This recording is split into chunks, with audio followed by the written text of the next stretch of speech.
అందరికీ నమస్కారం, శుభోదయం. తెలుగు మాధ్యమంలో జరుగుతున్న మన సర్టిఫికేట్ కోర్స్ ఇన్ సనాతన ధర్మ 3వ సమూహంలో సభ్యులందరికీ స్వాగతం. నిన్నటి తరగతిలో మనకి వేదాల గురించి డాక్టర్ సోమంచి తంగిరాల విశాలాక్షి గురువు గారు చక్కగా మనకి వివరించారు.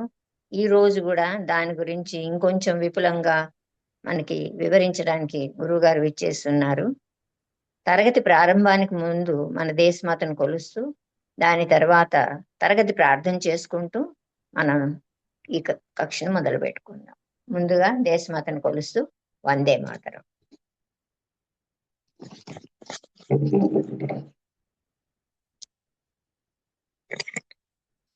వందే మాతరం, వందే మాతరం, సుజలాం సుఫలాం మలయజ శీతలాం సస్యశ్యామలాం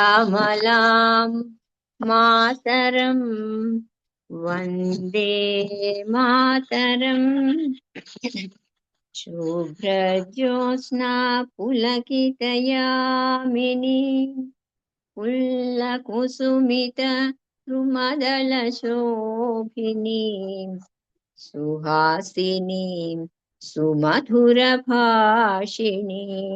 సుఖదాం వరదాం మాతరం వందే మాతరం, వందే మాతరం.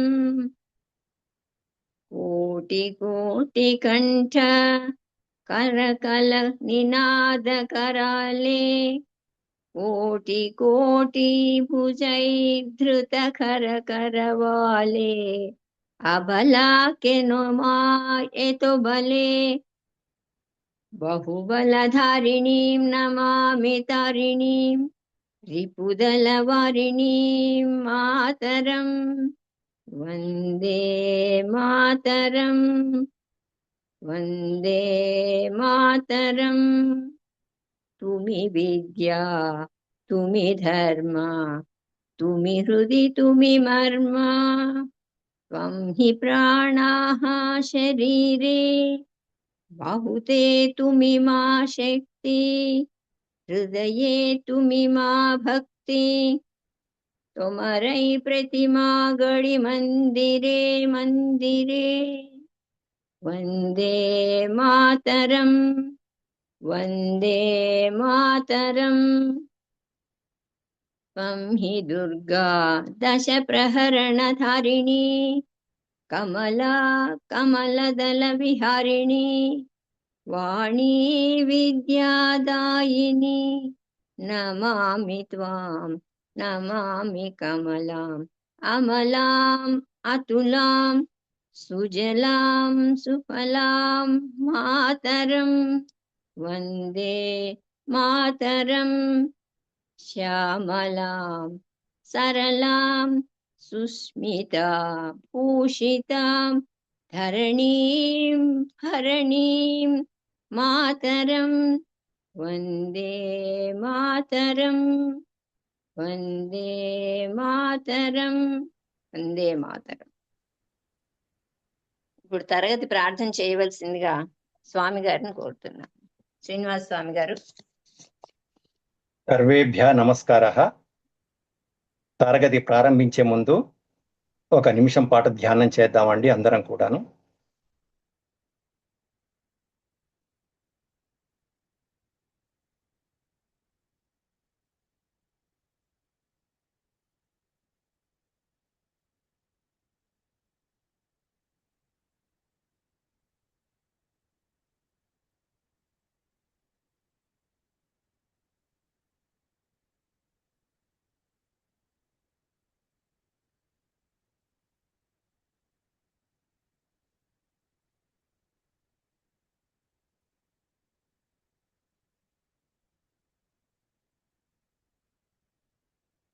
మూడు మార్లు ఓంకారంతో ప్రారంభిద్దామండి.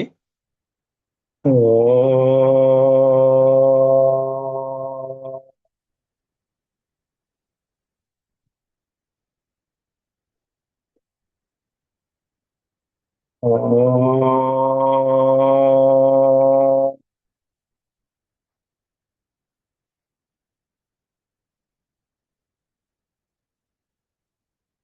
ఓం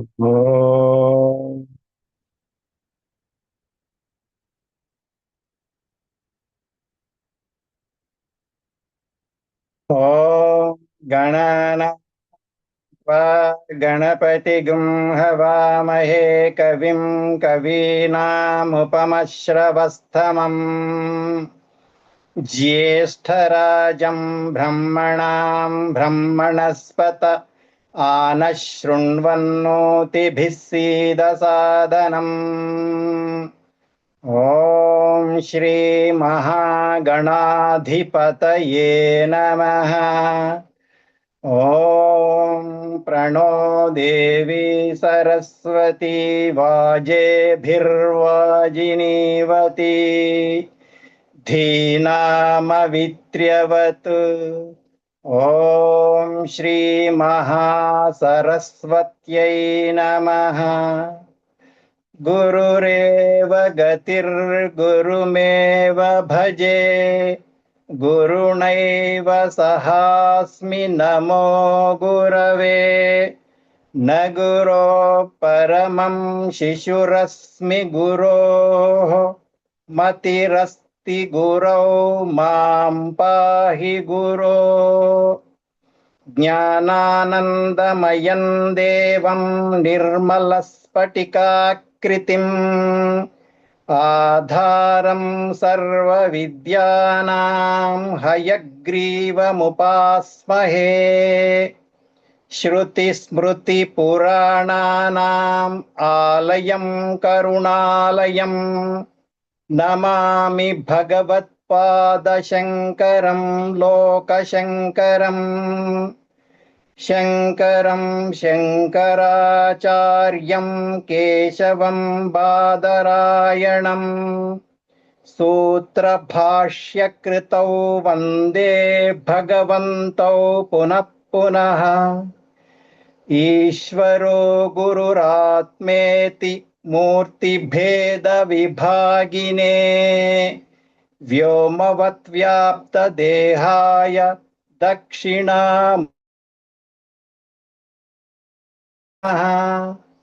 అసతో మా సద్గమయ తమసో మా జ్యోతిర్గమయ మృత్యోర్మా అమృతంగమయ. ఓం శాంతి శాంతి శాంతి. మాతృదేవో భవ పితృదేవో భవ ఆచార్య దేవో భవ అతిథి దేవో భవ. ఓం సహనావతు సహనౌ భునక్తు సహ వీర్యం అవహై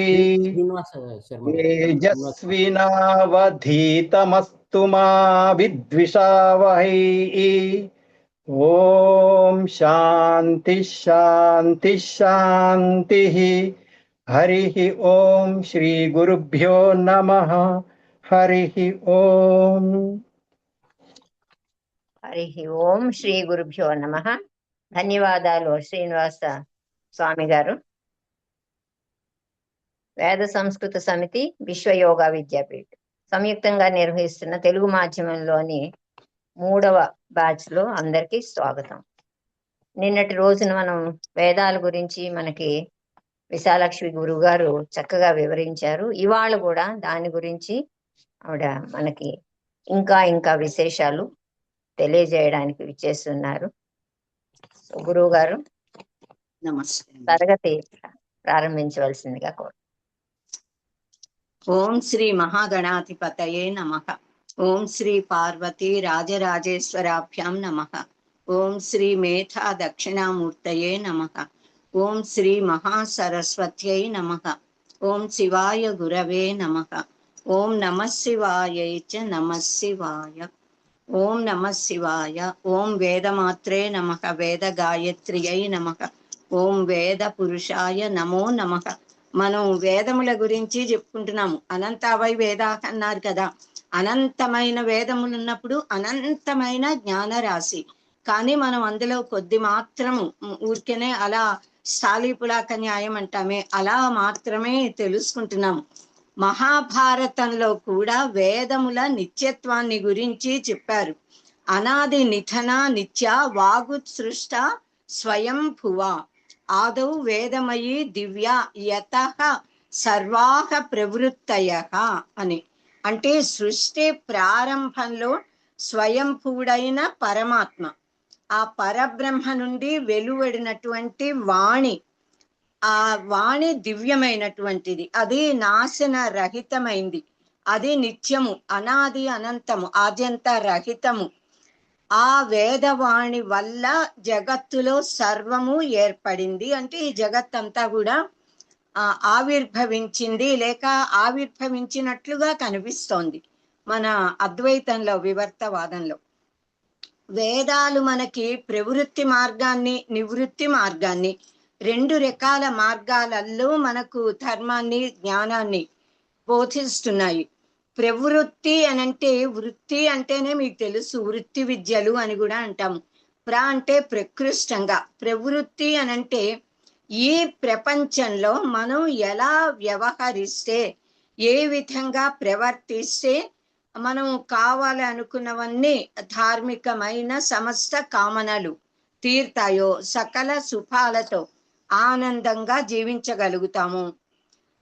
దానికి మన ఏ ఏ కోరికలు నెరవేర్చుకోవడానికి ఎలాంటి యజ్ఞయాగాది క్రతువులను ఆచరించాలో ఆ మార్గంలో ప్రవర్తించడం ప్రవృత్తి మార్గం. ఇంకా అంటే యజ్ఞాచరణతో భూలోకంలో సుఖాలు, కువర్లోక సుఖాలు కూడా పొందగలుగుతాము అని మహర్షులు చెప్పారు. ఇంకా నివృత్తి మార్గం, అది నెగటివ్ అన్నమాట. అంటే మనం ఇలా ప్రవర్తిస్తే, అంటే దాన్ని వెనక్కి వెళ్ళిపోవడం. నివృత్తి అని అంటేనే వైరాగ్యము, జ్ఞానంతో కూడిన దేని మీద ఇది తాత్కాలికము అనే సత్యాన్ని తెలుసుకుని ఆసక్తి లేకుండా ఉండటం వైరాగ్యం. నైరాస్యము అన్నది వేరే, వైరాగ్యము అన్నది వేరే. వైరాగ్యము వివేకంతో, జ్ఞానంతో కలుగుతుంది. నివృత్తి అంటే ఈ వైరాగ్యం. నిత్యానిత్య వస్తు వివేకం కలిగి జ్ఞానంతో ముక్తి పొందటానికి ప్రవర్తించే మార్గము నివృత్తి మార్గము, అంటే జ్ఞాన మార్గము. జ్ఞానదేవత కైవల్యం కదా కనుక. ఇంకా వేదాలను మంత్రభాగములు లేక సంహితలు అని అంటాము. ఒక భాగం బ్రాహ్మణములు అని రెండవ భాగం, ఆరణ్యకములు అని మూడవ భాగం, ఉపనిషత్తులు అని నాలుగవ భాగము అని 4 వేదాలు 4 భాగాలుగా విభాగం చేయబడ్డాయని నిన్న చెప్పుకున్నాము. ఈ 4 భాగాలు కూడా వరసగా బ్రహ్మచారులకి, అంటే బ్రహ్మచర్య ఆశ్రమంలో ఉన్న వారికి, గృహస్థులకు గృహస్థాశ్రమంలో ఉన్న వారికి, వానప్రస్థులకు వానప్రస్థాశ్రమంలో ఉన్న వారికి, సన్యాసులకు అంటే జ్ఞాన జిజ్ఞాసతో జ్ఞానమునందే నిష్ఠ కలిగినటువంటి సన్యాసాశ్రమ వాసులకి చెప్పబడినాయి అని పండితులు కొంతమంది అంటూ ఉంటారు. అంటే ఇలా ఈ విధంగా 4 వేదాల్లో 4 భాగాలు సర్వమానవులకు కూడా వారి వారి కొరకు ఆయా భాగాలు ఇవ్వబడినాయి అని అన్నమాట. మనకి 4 వేదాలు, 4 వేదాలలో యజుర్వేదము శుక్ల యజుర్వేదం, కృష్ణ యజుర్వేదం అని 2 విధాలుగా ఉంటుంది. కనుక 4 వేదాలకి 5 వేదముల కింద ఇప్పుడు మనం పరిగణించున్నాం కనుక, అంటే కృష్ణ యజుర్వేదం, శుక్ల యజుర్వేదము. మనకు శాంతి మంత్రాలు కూడా 5 ఉన్నాయి. 5 శాంతి మంత్రాలు. ప్రతి వేదానికి దానికి సంబంధించిన ఉపనిషత్తులను అధ్యయనం చేసేటప్పుడు ప్రారంభంలో చివర్లో ఆ శాంతి మంత్రాలను మనం పఠించుకోవాలి, మననం చేసుకోవాలి. ఇంకా ఎన్ని వేద శాఖలు ఉన్నాయో అన్ని సంహితలు ఉంటాయి, అన్ని బ్రాహ్మణములు ఉంటాయి, అన్ని ఆరణ్యకములు ఉంటాయి. వాటికి అనేక శాఖలు, ప్రతి శాఖకి ఒక ఉపనిషత్తు అలా ఉంటుంది. అది పద్ధతి అన్నమాట. అలా మనకు ఋక్ సంహిత, శుక్ల యజు సంహిత, కృష్ణ యజు సంహిత, సామ సంహిత, అథర్వ సంహిత, అంటే అథర్వణ వేద సంహిత అని 5 సంహిత భాగాలు అనుకున్నాయి. ఇంకా ఋగ్వేదము అంటే అందులో రుక్కులు ఉంటాయి. రుక్ స్తుతౌ అని, రుక్ అంటేనే స్తోత్రము. రుచః అని అంటాము. రుచ సామాని జిజ్ఞిరే అని. రుచః రుక్కులతో ఉన్నది ఋగ్వేదము. రుచస్థితం అనే ధాతువు నుంచి రుక్ అనే పదం ఏర్పడి రుక్కులు కలది కనుక ఋగ్వేదము. ఋగ్వేదం అంతా మంత్రాలు, సూక్తాలే అందులో. ఇంకా అగ్ని సూక్తంతో ప్రారంభం అవుతుంది ఇది. ఓం అగ్నిమీళే పురోహితం యజ్ఞస్య దేవం ఋత్విజం హోతారం రత్నధాతమం అన్నది మొట్టమొదటి మంత్రం ఆ అగ్ని సూక్తంలో. అలా అగ్ని సూక్తంతో అగ్ని ఆరాధనతో ఋగ్వేదం ప్రారంభమవుతుంది. ఇంకా ఆ ఋగ్వేదంలో ఇంద్ర సూక్తం, మిత్ర సూక్తం, వరుణ, మిత్ర అంటే కూడా సూర్యుడు, సూర్య సూక్తం, వరుణ సూక్తం, సోమ సూక్తం, వాయు సూక్తం, పృథ్వీ సూక్తం, రాత్రి సూక్తం, అనేక సూక్తాలు మనకు అందులో ఉన్నాయి. ఆ సూర్య భగవానుడి గురించిన ఆ స్తోత్రాలు, సూక్తాలు 4 వేదాలలోనూ ఉన్నాయి. అరుణ ప్రశ్న ఉంది. ఇంకా అనేక అందులోనే, కేవలం వేదాల్లోనే కాదు, మనకి పురాణాలలో కూడా, మహాభారతంలో కూడా, రామాయణంలో అన్నింటిలో సూర్య స్తోత్రాలు అనేవి మనకి కనిపిస్తూ ఉంటాయి.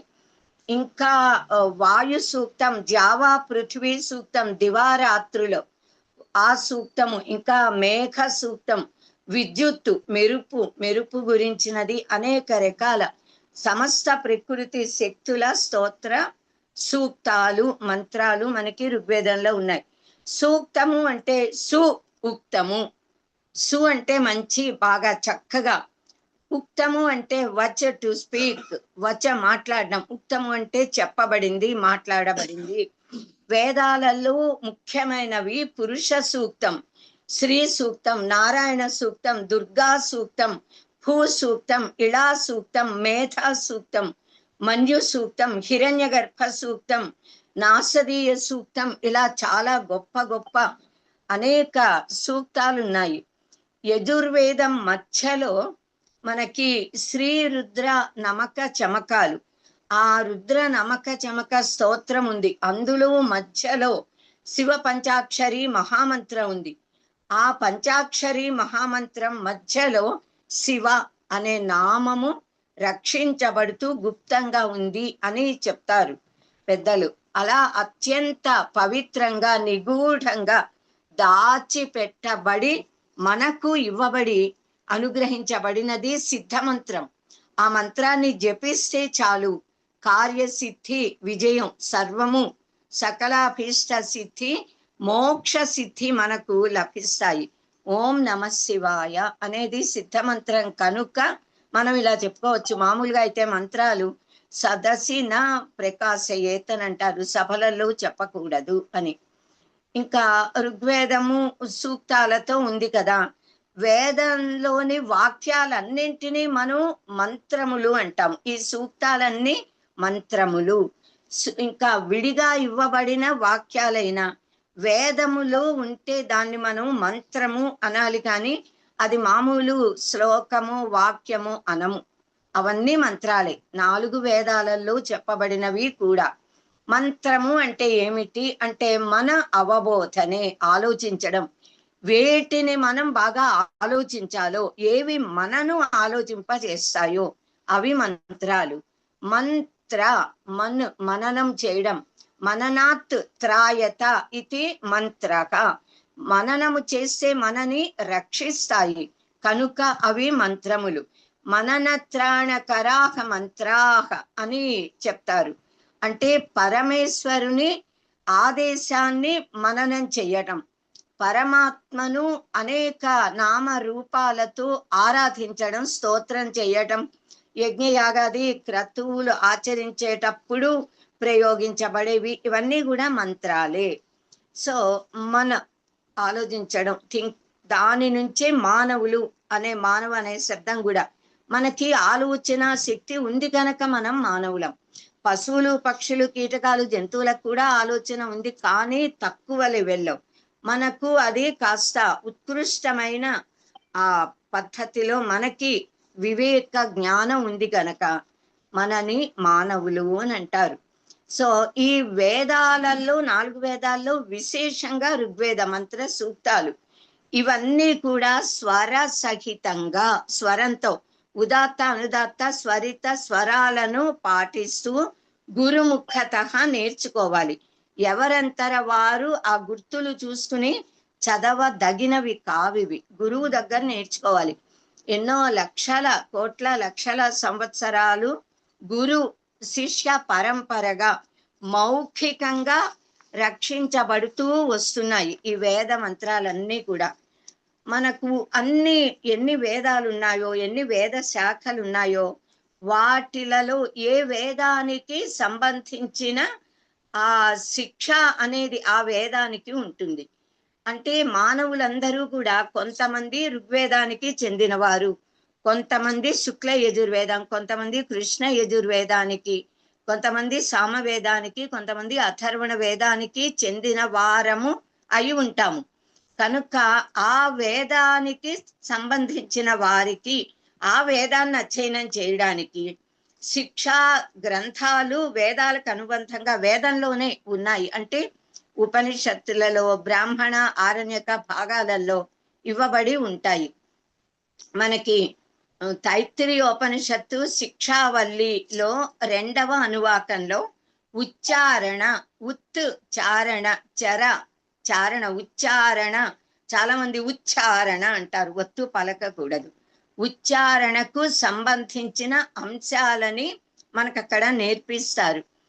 శిక్షాం వ్యాఖ్యాస్యామః వర్ణః స్వరః మాత్ర బలం సామ సంతానః ఇత్యుక్తః శిక్షాధ్యాయక అన్నది మంత్రం.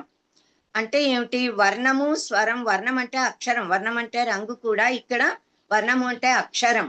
వర్ణము స్వరము మాత్ర బలము సామము సంతానం అనేటటువంటి 6 అంగాలు, 6 భాగాలుగా ఇవన్నీ కూడా ఉంటాయి. ఆ వేద మంత్రాలు నేర్చుకునేటప్పుడు మనం ఈ 6 పద్ధతులను పాటిస్తూ నేర్చుకోవాలి. వర్ణము అంటే స్వరములు, అచ్చులు, ఆ ఈ ఉ రు ఏ ఓ ఐ ఔ, తర్వాత మనం అనుస్వారము, సున్న, విసర్గ, ఇవి అచ్చులు. ఇంకా హల్లులు, వ్యంజనములు అందరు మనకి తెలిసినవే. క చ ట త ప 5 వర్గాక్షరాలు 25, అంతస్సాలు యా రా లా వా, ఊష్మములు శేష స హ అనేది మహాప్రాణం. సో ఇంకా ఇవి వర్ణాల గురించి. స్వరము అని అంటే ఈ స్వరానికి, స్వరము అంటే అచ్చులు కూడా, కానీ ఇక్కడ స్వరము అంటే అచ్చు అని కాదు. స్వరము అంటే ఆ వర్ణాలను, అక్షరాలను ఉచ్చరించడంలోని ఆ ధ్వని భేదం. ఏది పైకి అంటాము, ఏది కింది నుంచి అంటాం, ఏది సమానంగా అంటాం. అంటే పలికేటప్పుడు ఆ శబ్దము మన ఆ తాలువు అని ఉంటుంది కదా, ఆ తాలువుకి పైనుంచి వస్తుందా, తాలువు కింద నుంచి వస్తుందా, దాంతో సమానంగా ముఖంలో నుంచి వచ్చేటప్పుడు ఎలా వస్తుంది అనే దాని మీద, అంటే మనం ఆ తాలువుకి పైనుంచి కనుక పలికితే ఉదాత్తము అని అంటాము. ఆ కింద నుంచి ముఖస్థానానికి కింది నుంచి పలికితే అనుదాత్తము అంటాము. సమానంగా పలికితే దాన్ని స్వరితము అని అంటాము. ఉచ్చైరుదాత్త నీచైరనుదాత్త సమాకారక స్వరితాక అని మనకి పాణిని సూత్రాలలో ఇచ్చారు. మనం మామూలుగా రోజు మాట్లాడతాం కదా, నిత్యం మాట్లాడే మాటలలో కూడా ఈ తేడాలు ఉంటాయి. కొన్ని మనం గట్టిగా మాట్లాడతాం, కొన్ని మామూలుగా, కొన్ని మంద్ర స్థాయిలో నెమ్మదిగా చెప్తాము. ఆ అర్థాన్ని ఇవ్వడానికి, మనం అనుకున్న భావాన్ని వ్యక్తపరచడానికి మనం అలా మాట్లాడతాం. స్వరంలో, వేద మంత్రాలలో స్వరంలో కనుక తేడా వస్తే అర్థంలో తేడా వచ్చేస్తుంది. కనుక వేద మంత్రాలు ఖచ్చితంగా తప్పనిసరిగా గురుముఖత నేర్చుకోవాలి.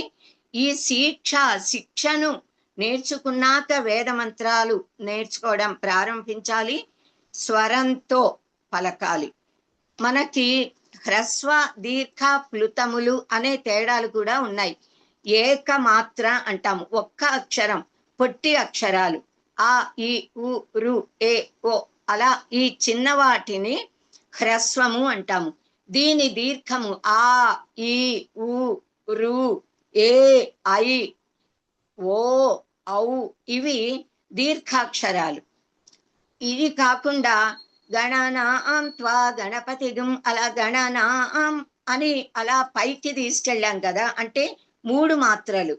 ఇక్కడ హ్రస్వాక్షరాలకి ఏకమాత్ర, దీర్ఘాక్షరాలకి ద్విమాత్ర, 2 మాత్రలు. మాత్ర అంటే ఒక త్రుటి, ఇలా ఒక్క హ్రస్వాక్షరం పలికే సమయం. 2 మాత్రలు దీర్ఘాక్షరాలు. ప్లుతము అంటే 3 మాత్రలు పలికే ఆ సమయం అన్నమాట. చాలా చోట్ల అగ్నిమి ఈళే అమి అన్నది పైకి వెళ్తుంది, 2 గీతలు పెడతారు ఇలా గుర్తుగా అన్నమాట.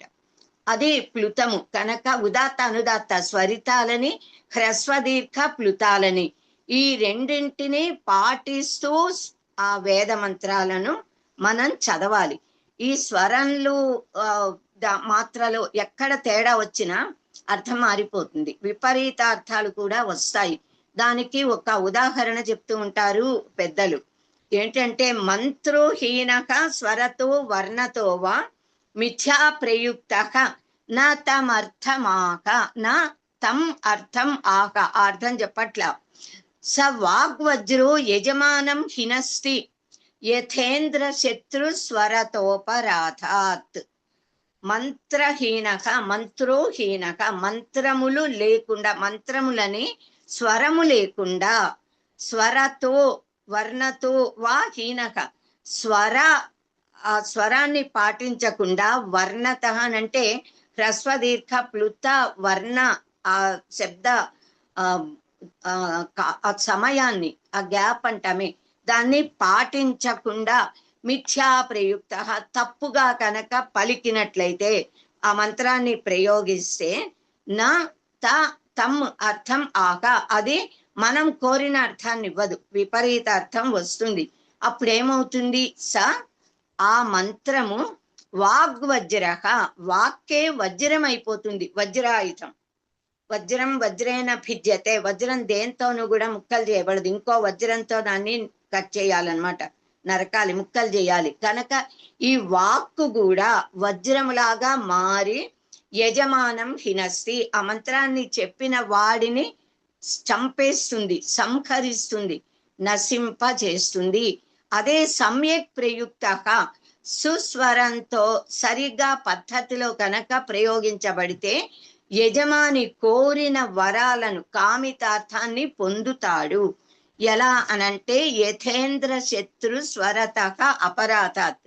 స్వరత అపరాధం అనంటే స్వరములో వచ్చిన అపరాధం, తప్పు వల్ల, స్వర భేదం వల్ల ఇంద్రశత్రువు, ఏ విధంగా అయితే ఇంద్రశత్రుర్వర్ధస్వ అన్నది ఒక మంత్రం అన్నమాట.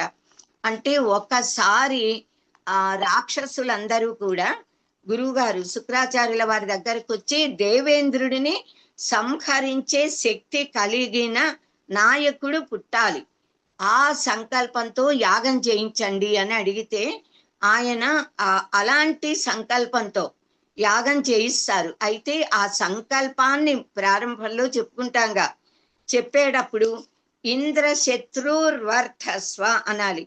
ఇంద్రశత్రుర్వర్ధస్వ అంటామనుకోండి, ఇంద్రశత్రుర్వర్ధస్వ, రెండింట్లో స్వరంలో తేడా ఉంది. ఉదాత్తము పలికే చోట అనుదాత్తం పలికిన, అనుదాత్తం పలికే చోట ఉదాత్తం పలికిన, అది బహువ్రీహి కర్మధారయము అనే సమాసాలు మీ అందరు చిన్నప్పటి నుంచి నేర్చుకున్నారుగా. కర్మధారయం చెప్పాలి అనుకుంటే బహువ్రీహి అర్థం వచ్చేసి అది మారిపోయి స్వరంలో తేడా రావడం వల్ల ఇంద్రుడిని సంహరించే కొడుకు పుట్టాలి అని హోమం చేస్తూ ఆ గురువుగారు చెప్పిన మంత్రము దేవతలు వర్ధిల్లబడాలి, దానవులు నశించాలి, అదే ప్రకృతి ధర్మం, పరమాత్మ నియమం. కనుక దాని ప్రకారంగా ఆ వేదం కథలోనే చెప్తారు, సరస్వతి మాతే అతను తప్పు పలికేలా స్వరంలో తేడా తెప్పించిందిట ఆవిడ సంకల్పంతో. దానితో ఇంద్రశత్రుర్వర్ధస్వ అనేటప్పుడు ఇంద్రుడిని సంహరించే కొడుకు పుట్టాలి, ఇందులోంచి హోమకుండంలోంచి రావాలి పుట్టడం అంటే అనే సంకల్పం వాళ్ళు అనుకుని ఆ వాక్యాన్ని చెప్తే ఇంద్రుడి చేతిలో మరణించేవాడు పుట్టాలి అనే అర్థం వచ్చింది. వృత్రాసురుడు ఆ హోమమంతా చేయడం అయ్యాక అన్ని మంత్రాల శక్తితో మహాతేజవంతుడు, మహాబల పరాక్రమవంతుడు, చాలా గొప్పవాడు, ధీశాలి భక్తుడై పుట్టాడు. అతను విష్ణు భక్తుడు. అతను హోమకుండంలోంచి వృత్రాసురుడు, వృత్రుడు అనే రాక్షసుడు పుట్టాడు. పుట్టి చివరికి ఏమైంది, ఆయన చనిపోయాడు. దేవేంద్రుడు వృత్రాసురుడిని సంహరించేశాడు. దేవేంద్రుడిని చంపేవాడు పుట్టాలి అని వాళ్ళు అనుకుంటే దేవేంద్రుడి చేతిలో ఆ సమాసం మారిపోయి తత్పురుష సమాసంలో చెప్పాలనుకున్నారు వాళ్ళు. ఇంద్రుని యొక్క శత్రువు ఇంద్రుడిని చంపేవాడు పుట్టాలి అంటే ఇంద్రుడు శత్రువుగా కలవాడు.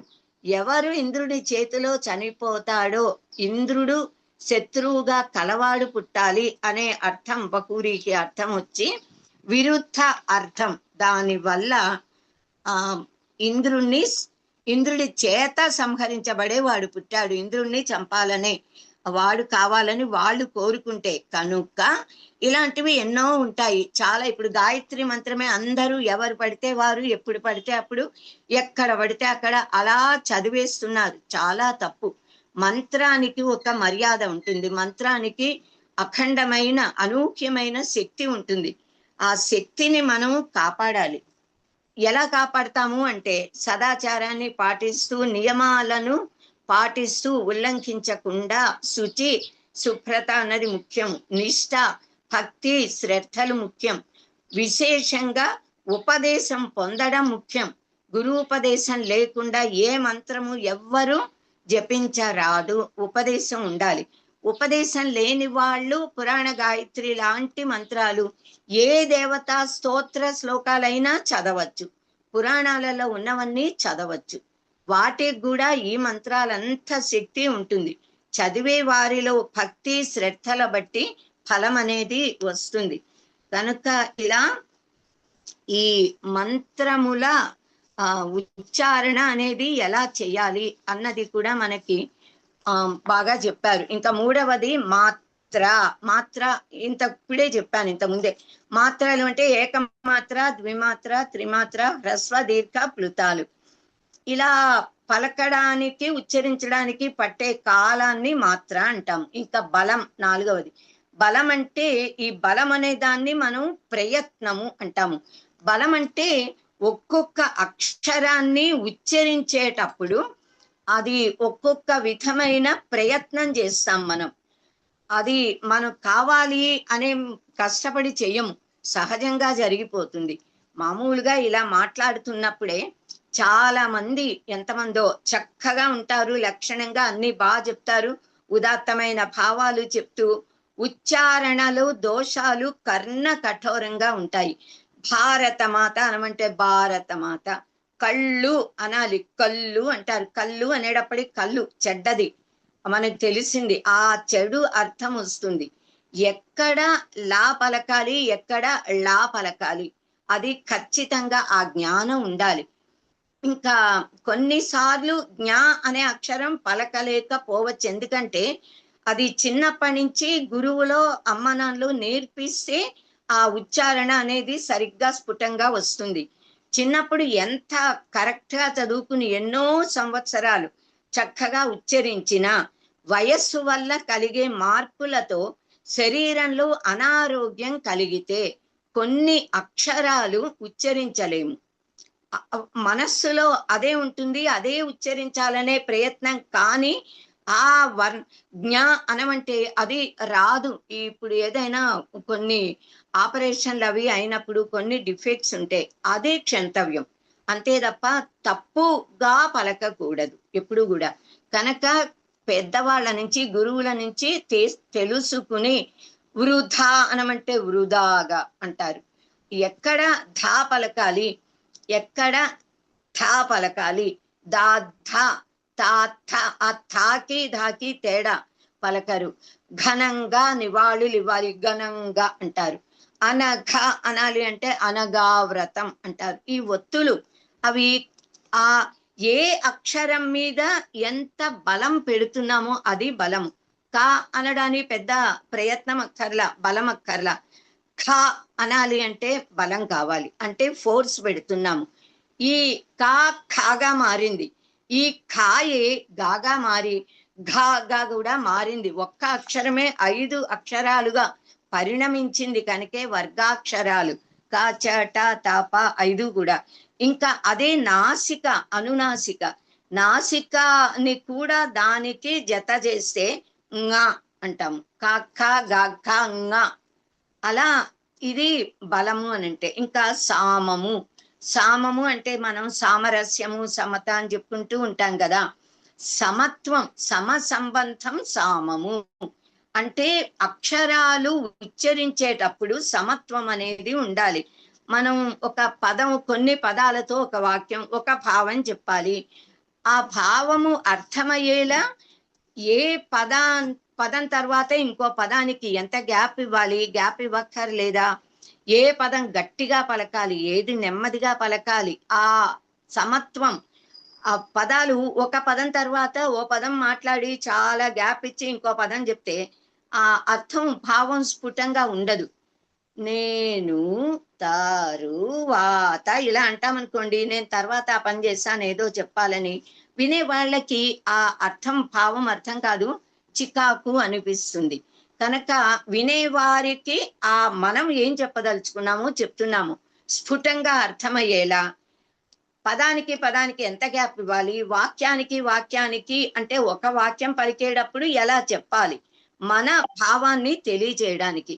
ఆ సమత్వం అనేది అది అంటే ఒక విధమైన స్థాయి, మాట్లాడే స్థాయి. అది ఆ పదాలలో, వాక్యంలో ఉన్న భావాన్ని రక్షిస్తూ ఉంటుంది. దానిని సామము అంటాము.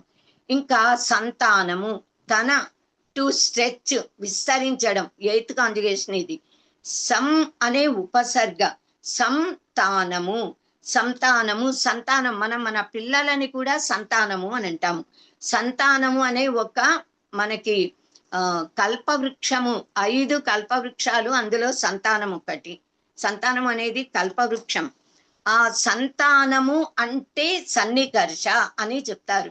సన్నికర్ష అంటే ఏమిటి అంటే వ్యాకరణంలో పరసన్నికర్ష సంహిత అని చెప్తారు. సంతానము అంటే సంహిత, సంహిత అంటే పరసన్నికర్ష. పరసన్నికర్ష అంటే ఏమిటి అంటే వర్ణానాం అతిశయిత సన్నిధికి సంహిత అని చెప్తారు. వర్ణము అంటే అక్షరాలు, వర్ణానాం అక్షరముల యొక్క పరసన్నికర్షక సంహిత. అక్షరాలు వాటి యొక్క పరస్పర ఆ కలయిక. అక్షరానికి గ్యాప్ ఎంత ఉండాలి, ఉండకూడదు. పదానికి గ్యాప్ ఉండాలా, ఉండకూడదు. ఎక్కడ ఆపాలి, ఎక్కడ ఆపకుండా ఫ్లో వెళ్ళాలి. మనం కామాలు, ఫుల్ స్టాప్లు, ఇన్వర్టెడ్ కామాస్ ఇవన్నీ నేర్పిస్తారే, అదే సంతానము అని కొంచెం అర్థంలో అలా అనుకోవచ్చు. కనుక వర్ణాలు ఎలా, ఆ పదాలు, అక్షరాలు, పదాలు ఎంత విస్తృతంగా పలకాలి, ఏ విధంగా పలకాలి, సంక్షిప్తంగా పలకాలా, విస్తారంగా పలకాలా, దాని మీద దానినే సంతానము అంటాము. దాని మీద ఆధారపడి మనం చెప్పదలుచుకున్న భావ ప్రకటన అనేది జరుగుతుంది. సో ఇంకా వేదాలను మనం శృతి అని అంటాం కదా. ఈ వేదాలకు అనేకమైన పేర్లు. శృతులు అంటే వేదాలు, అనుశ్రవం అంటే అనుసరించి వినబడేవి, ఉచ్చరించబడేవి, అది కూడా వేదమే. త్రయీ అంటాం, త్రయీ వేద అంటే వేదం. ఆమ్నాయం అంటాము, ఆమ్నాయానం అయోగేన విద్యాం ప్రసిద్ధిలామివ అని కాళిదాస మహాకవి. సో ఆమ్నాయము అంటే కూడా వేదమే. సమామ్నాయము అంటాము, అంటే సమ్యక్ ఆమ్నాయం. సమామ్నాయం అన్నా వేదమే. ఛందం అంటాము, ఛందస్సులతో కూడినది. ఛందము అంటే కూడా వేదం, వేద మంత్రాలు. స్వాధ్యాయం, స్వాధ్యాయ ప్రవచనాభ్యాం న ప్రమదితవ్యం. స్వ అధ్యాయం అంటే మనని మనము అధ్యయనం చేయడం, నేను అన్నది తెలుసుకోవడమే. స్వాధ్యాయం అంటే ఎవరు ఏ వేద శాఖకి చెందినవారో ఆ వేదాన్ని అధ్యయనం చేయడం. ఇంకా ఆగమము వచ్చినటువంటిది కనుక వేదమునకు ఇంకో పేరు. నిగమము అంటే కూడా వేదమే. ఇలా అనేక పేర్లు. శ్రూయతే ఇది శృతి అని చెప్పుకున్నాక వినబడింది కనుక అది శృతి. ఇంకా వేదంలోని ప్రతి మంత్రానికి ఒక ఋషి, దేవత, ఛందస్సు, స్వరము అనే 4 అంగాలు ఉంటాయి అన్నింటికి. మీరు ఋగ్వేద సంహిత తీసి చూస్తే ప్రతి సూక్తానికి ఇవన్నీ కనిపిస్తాయి. అయితే దీనినే చతురంగ బలాలు అంటాం. రాజుకి చతురంగ బలాలు ఉంటాయి కదా, అందుకే రాజు సమర్థంగా ఉంటాడు. అలాగే వేద మంత్రాలు, సూక్తాలు వీటికి కూడా చతురంగ బలాలు ఉన్నాయి కనుక అవి అంత శక్తివంతంగా ఉంటాయి. ఈ రోజు కూడా చెక్కు చెదరకుండా ఆ మంత్రాలు, సూక్తాలు అలా ఉన్నాయి అంటే ఈ 4 వల్ల. వేదంలోని మంత్రాలకు ఎవరో ఒక ఋషి ద్రష్టగా ఉంటారు అన్నాం కదా. అంటే ఇప్పుడు ఈ 4 భాగాలలో ఋషి అన్నది మొదటిది. ఋషి ఎవరు ఆ మంత్రాన్ని దర్శించారో, ఎవరి బుద్ధిలో పరమాత్మ ఆ మంత్రాన్ని, మంత్రార్థాన్ని స్ఫురింపజేశాడు, వారు ఆ మంత్రానికి ఋషులు. వారిని ద్రష్ట అంటాము. గాయత్రి మంత్రానికి ద్రష్ట విశ్వామిత్ర మహర్షి, అది అందరికీ తెలుసు. అలా వేదంలో 100 మంది మహర్షులు ఉన్నారు, 1000 సూక్తాలు ఉన్నాయి. ఇవన్నీ కూడా అందులో ఋషులు ఉన్నారు, ఋషికలు ఉన్నారు. వీరందరూ కూడా ద్రష్టలు. ఆ మంత్ర ద్రష్టని ఋషి అని అంటాము. ఏ మహర్షి తపస్సమాధి స్థితిలోకి వెళ్ళి ఒక దివ్యమైనటువంటి వాణి, దివ్యవాణి, పరమాత్మ వాణి వాళ్ళు వింటారో, దేంతో చెవులతో కాదు, ఆత్మలో నుంచి ఆవిర్భవించిన ఒకానొక ప్రజ్ఞ, ఆ ప్రజ్ఞతో వింటారు. అది మంత్రం. ఆ వారు ద్రష్టలు. సో ఆ మంత్ర అధిష్టాన దేవత, ప్రతి మంత్రానికి ఒక అధిష్టాన దేవత ఉంటుంది. ఆ అధిష్టాన దేవతను వారు ఆ మంత్రం స్ఫురించగానే దానిని వాళ్ళు మననం చేస్తారు. ఆ మంత్ర అధిష్టాన దేవత ప్రత్యక్షమవుతుంది, అనుగ్రహిస్తుంది. ఆ మంత్ర శక్తి వారికి వచ్చేస్తుంది. అప్పుడు వాళ్ళు మంత్ర ద్రష్టలు. అలా ఆ మంత్ర అధిష్టాన దేవత ఉంది కదా, ఆవిడే దేవత. ప్రతి మంత్రానికి మనం ఋషి, దేవత, ఛందస్సు, స్వరం అన్నాగా. సో ఋషి అంటే అర్థమైంది మనకి. తర్వాత దేవత ఆవిడే, ఆ మంత్ర అధిష్టాన దేవతే దేవత. అంటే ఆ మంత్రంలో, ఆ సూక్తంలో ఏ దైవ శక్తిని గురించి చెప్తారో, ఏ దైవ శక్తిని స్తోత్రిస్తున్నారో ఆ శక్తే దేవత. దేవేంద్రుణ్ణి స్తోత్రిస్తే దేవత ఎవరు అంటే దేవేంద్రుడు. అలాగే భూమి, పంచభూతాలు, లేకపోతే ఎన్నో భావాలు కూడా ఉన్నాయి. సో అది దేవత. ఇంకా ఛందస్సు, ఖచ్చితంగా మనమి ఋషిని ఋషిర్ దర్శనాత్ అని అంటాము. దర్శించేవాడు ఋషి అన్నమాట. సో ఇంకా దేవత అంటే ఇప్పుడు మనకి అర్థమైంది కదా. సో ఇంకా ప్రతి మంత్రానికి ఒక ఛందస్సు అనుకున్నాం. ఛందస్సు అంటే ప్రాసడి. మనం స్కూల్లో, కాలేజెస్ లో కూడా ఛందస్సు గురించి తెలుసుకున్నాంగా. ఛందక ఆ పదానికి అర్థం ఏమిటి అంటే ఛాదనాత్ ఛందక అంటే ఇలా కప్పి ఉంచడం. ఆ వేద ఏ సూక్త మంత్రం ఉందో ఆ మంత్రము యొక్క శక్తిని ఈ ఛందస్సు కప్పి ఉంచి కాపాడుతుందిట. అంటే ఆ ఛందస్సులో పలికితేనే ఆ మంత్రం యొక్క శక్తి మనకి లభిస్తుంది. ఛందస్సు తప్పిందా ఆ ఫలం రాదు. ఆ ఛందస్సు దాన్ని కాపాడుతుంది. ఛాదనాత్ ఛందక అన్నారు. అందుకే ఈ ఛందస్సు ఎన్ని రకాలుగా ఉంటుంది అంటే వేదములో మనకి 7 ఛందస్సులు ఉన్నాయి. వేద మంత్రాలకు 7 ఛందస్సులు. వాటినే మనం సూర్య భగవానుడి 7 అశ్వాల కింద చెప్తూ ఉన్నాం. గాయత్రి, ఉష్ణిక్, అనుష్టుప్, బృహతి, పంక్తి, త్రిష్టుప్, జగతి. ఇవి 7 వేద ఛందస్సులు. ఈ 7 ఇవి ఇది ఛందస్సు అంటే ఇది కాకుండా మనం తెలుగులో ఇంకా సంస్కృతంలో కూడా శ్రద్ధర, మహాశ్రద్ధర, మత్త కోకిల అనేక ఉన్నాయి. ఇంకా రకరకాలుగా ఉత్పలమాల, చంపకమాల, మత్తేపం, శార్దూలం ఇవన్నీ సంస్కృతంలో ఉన్నాయి, తెలుగులో ఉన్నాయి. ఇంకా తెలుగులో ఆటవెల్ది, తేటగీతి, కందము ఇలాంటివి ఉన్నాయి కదా, సీసపద్యం, అవన్నీ తెలుగు యొక్క ప్రత్యేకత. సో మొత్తానికి 7 ఛందస్సులు ఇవే ముఖ్యం. వేద సూక్తాలన్నీ ఈ 7 ఛందస్సులో ఏదో ఒక దాంట్లో ఉంటాయి వేద మంత్రాలు. ఇది తప్ప వేరే దానికి వెళ్ళవవి. సో ప్రతి ఛందస్సుకి ఎన్ని అక్షరాలు ఉండాలి, మాత్రా ఛందస్సులు అంటే ఎన్ని అక్షరాలు ఉండాలి, గణ ఛందస్సు అంటే ఎన్ని గణాలు ఉండాలి, అలా మనకి ఉంది. ఆ నియమాన్ని పాటిస్తూ ఆ ఛందస్సులు ఉంటాయి కనుక అక్షరాల సంఖ్య ప్రతి ఛందస్సు యొక్క అర్థం ఉంటుంది. యోగికార్థము, యోగ రూఢ అర్థము అని ఉంటుంది. మామూలుగా ఒక పదం మాట్లాడితే పదానికి ఆ అక్షరాల కూర్పు వల్ల ఏర్పడిన పదం ఉచ్చరించగానే ఒక అర్థం, అంటే అక్షరాల కూర్పు వల్ల పదముగా ఏర్పడిన పదానికి ఒక మామూలు అర్థం ఉంటుంది. ఏదో ఆవు అనగానే మనకి ఆవు అంటే ఇలా ఉంటుంది అని మనస్సులో స్ఫురిస్తుందిగా, అలా ప్రతి వస్తువు అలా కాకుండా ఇప్పుడు అలాగే తైలము అని అంటాము, పంకజము అని అంటాము. పంకజము అనంటే పంకే జాయత అయితే పంకజం, పంకము బురదలోంచి పుట్టింది. పంకజము అనంటే మనం కేవలం పద్మాలు, తామర పూలనే తీసుకుంటాం తప్ప బురదలోంచి పుట్టిన నాచు గాని, క్రిమి కీటకాదులు ఇవి అవి ఎన్నో పడతాయి, వాటిని తీసుకోము. అది యోగ రూఢి అర్థం అన్నమాట. రూఢి అర్థము అని అంటాము. తైలము అంటే తిలల నుంచి తీయబడినది, అంటే నువ్వుల నూనె కదా, నిజానికి దాని అర్థం నువ్వుల నూనె.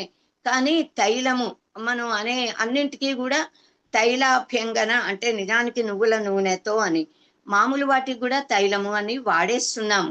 కనుక లోకంలో ఒక అర్థంలో వాడతాము, కానీ ఆ పదానికి ఒక అర్థం ఉంటుంది. అలాగే ఆ పదానికి అర్థం ఉంటుంది, చాలా అర్థాలు ఉంటాయి, కానీ ఒక్కదానికి లిమిట్ అయ్యి పద్మము, పంకజము అలా ఎలా వాడతాము. ఇవి వాటిని కూడా మామూలు సాధారణ అర్థము, యోగార్థము, రూఢి అర్థము, రూఢిగా స్థిరపడింది, యోగ రూఢి, యౌగికార్థం అని అంటాము. అలా మంత్రాలకి కూడా నేను మీకు అర్థం అవడానికి లౌకిక ఉదాహరణలు చెప్పా, కానీ ఈ వేదాలలో, మంత్రాలలో, ఛందస్సుల్లో వాటికి ప్రతి ఛందస్సు ఉందిగా. ఇప్పుడు గాయత్రి అంటాము, గాయత్రి మంత్రం. గాయత్రి మంత్రము అనగానే, గాయత్రి అనగానే మనకి 24 అక్షరాలు ఉంటాయి అని స్ఫురిస్తుంది కదా. ఇలా 24 అక్షరాలు ఉంటాయి అని స్ఫురించడం అది మామూలుగా దాని యొక్క లక్షణం. దాని యోగ రూఢి అర్థం ఏమిటి అంటే గాయంతం త్రాయత ఇది గాయత్రి. దేనిని జపిస్తే అది మనని కాపాడుతుందో అది ఆ గాయత్రి అనే పదానికి యౌగిక అర్థం. సో యోగ రూఢ అర్థం అన్నమాట. అవి కూడా మనం తెలుసుకోవాలి. ఇలా వేద మంత్రాలలో అనేకమైన విద్యలు, ఛందస్సుల నామధేయాలతో వాటిల్లో ఉన్న అక్షర నియమాలు, పంక్తి నియమాలు, వాటితో మనకు గురువులు ఉపదేశిస్తారు, మనం అధ్యయనం చేస్తాం. ఇంకా స్వరము అన్నది ఉంది కదా. స్వరము అంటే ఏమిటి, ఇంతకు ముందే చెప్పాను. స్వరం అంటే అచ్చులు, స్వరము అంటే ఉదాత్త, అనుదాత్త, స్వరితములు, వీటినే స్వరములు అని అంటాము. కనుక ఈ 3 రకాలైన స్వరాలు, హ్రస్వ దీర్ఘ ప్లుతములని కూడా స్వరము అనవచ్చు. ఆ స్వరం వేరే, దీనికి కొద్ది తేడా ఉంటుంది, ఉచ్చరించడంలో ఉన్న భేదము అని మనం గ్రహించాలి. అచ్చులకి మాత్రమే ఈ స్వరము అనేది ఉంటుంది. హల్లులు అన్వద్భవతి వ్యంజనం అని చదువుకున్నాం కదా. అచ్చులు స్వయం రాజంత ఇది స్వరాక, వాటంతర అవే ప్రకాశిస్తాయి. మరి హల్లులు అచ్చుతో కలవడం వల్ల వాటికి ఆ జ్ఞానము, ఆ శబ్దము, ఆ ఉచ్చారణ ఇవన్నీ కూడా దానికి వస్తున్నాయి. లేకపోతే హల్లులు యాజ్ ఇట్ ఈస్ గా హల్లులు కరెక్ట్ గా హల్లులు చెప్పాలంటే క ఖ గ ఘ అలా చెప్తాము. దానికి స్వరం ఎలా ఉంటుంది? దానికి స్వరం ఉండదు. ఉత్తి కేవల హల్లులకి స్వరం లేదు. హల్లులు అచ్చులతో కలుస్తున్నాయి కనుక అచ్చుకి స్వరం ఉంది కనుక హల్లుకి స్వరం వస్తోంది. గణనాం అని నా అంటున్నామంటే న ప్లస్ ఆతో కలిసింది కనుక దానికి స్వరము. మీకు అర్థమైంది అనుకుంటున్నా ఏం చెప్పాలనుకున్నాను. సో మనం తాలువు అంటే ఇక్కడ దవడ. ఈ దవడలు నాలుక అంగుళి ఉంటుంది. నాలుక మనం ఉచ్చరించాలి అంటే సహాయకారులు దవడలు ఉంటాయి కదా. దీనికి పైన సమస్థాయిలు కింద నుంచి ఆవిర్భవించే స్వరాలు ఆ ధ్వని భేదాలతో ఈ తాలుకి దవడలకి పైనుంచి కనుక ఆ శబ్దము ఉత్పన్నమైతే దాన్ని ఉదాత్తము అంటాము. ఈ తాలుకి కింది భాగంలోంచి వస్తే అనుదాత్తం అంటాము. సమానంగా వస్తే స్వరితము అని అంటాం అన్నమాట. అష్టాధ్యాయి పాఠమాలలో చెప్పారనుకున్నాగా ఉచ్చైరుదాత్తక నీచైరనుదాత్తక సమాహారక స్వరితక అన్నది. ఇంకా నాలుగవది ఇంకొకటి ఏకశృతి అనేది ఉంది. ఏకశృతి శృతిలో అంటే ఆ పలికే విధానంలో ఆ మంత్రాలని చదవడంలో ఉచ్చరించడంలో తేడాలుంటాయి. దానిని ఏకశృతి ప్రచయము అని ఒక పేరుందనమాట. ఈ ఉదాత్త అనుదాత్త స్వరిత లక్షణాలు ఏవి కనిపించకుండా ఉదాత్తంగా పలుకుతున్నాడా, అనుదాత్తంగా పలుకుతున్నాడా, స్వరితంగా పలుకుతున్నాడా అనే ఈ మూడు తేడాలు కనిపించకుండా మామూలుగా మనం మామూలు లౌకికమైన ఒక వాక్యాన్ని ఎలా ఇప్పుడు నేను ఎలా చెప్తున్నానో అలా ఒక వాక్యాన్ని ఎలా చెప్తారో అలా చెప్తే దానిని ఏకశృతి ఒకే శృతిలో సాగుతోంది.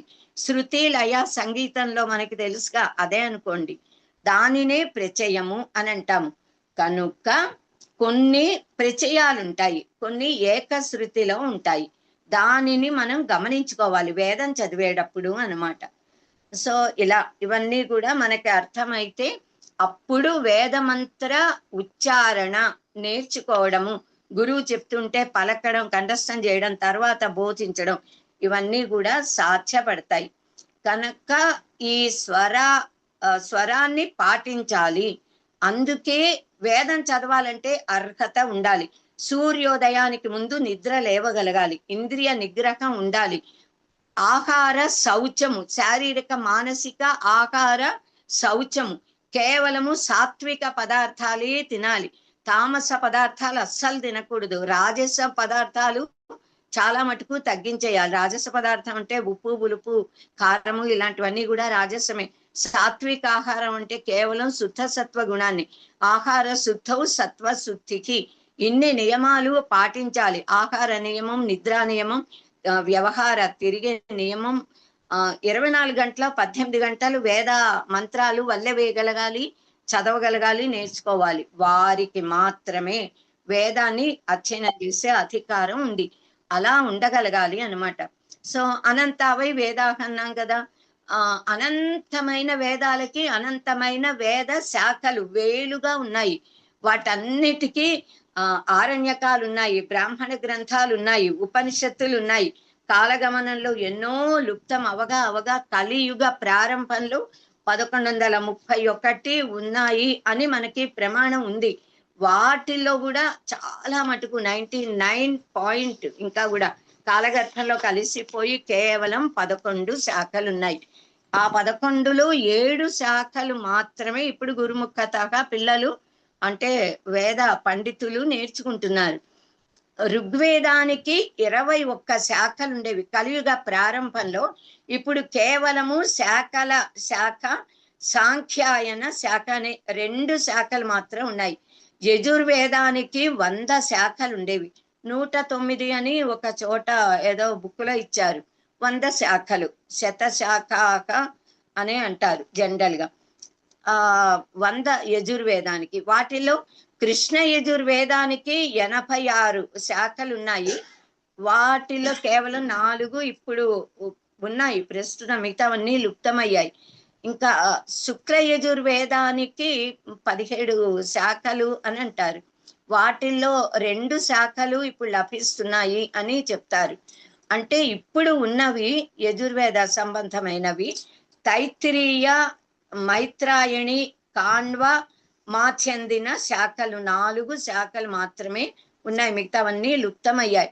సామవేదానికి సామ సహస్రం అని అంటారు. సామవేదానికి 1000 శాఖలు ఉన్నాయట, చాలా పెద్ద ఉండేవి, అన్నీ పోయాయి. ఇప్పుడు కేవలము నారాయణీయం, జైమిని, గౌతమ శాఖ, కేవలం 3 శాఖలు మిగిలి ఉన్నాయి. ఇంకా అథర్వణ వేదానికి 9 శాఖలు ఉన్నాయి అని అంటారు.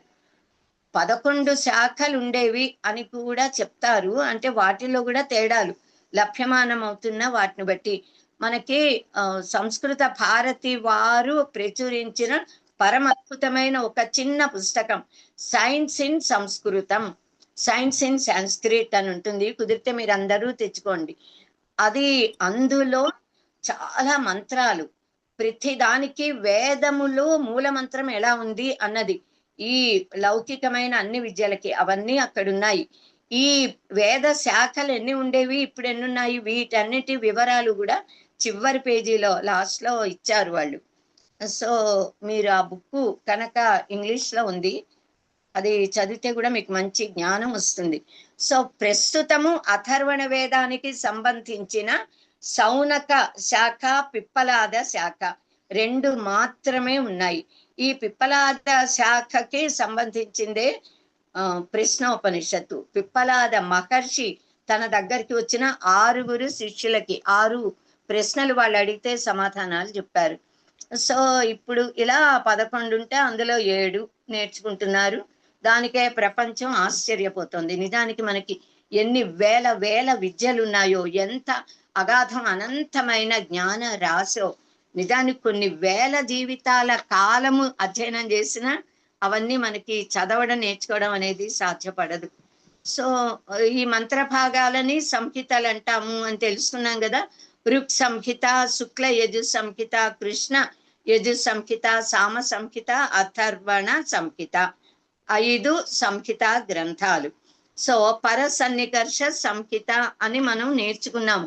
అంటే అక్షరముల, పదముల దగ్గరితనం సన్నికర్ష అని అంటే. సో ఇంకా సన్నికర్ష అంటే ఏమిటన్నది సంహిత, మహాసంహితల గురించి 5 మహాసంహితల గురించి తైత్రీయోపనిషత్తులో చెప్పారు. అది చదివేటప్పుడు విపులంగా అధ్యయనం చేయొచ్చు. ఉపనిషత్తుల్లో సంహిత లక్షణాన్ని ఏం చెప్పారు అని అంటే, ఋగ్వేద ప్రాతిశాఖ్యంలో పద ప్రకృతి సంహిత అని అందులో ఋగ్వేద ప్రాతిశాఖ్యలో ఉంది.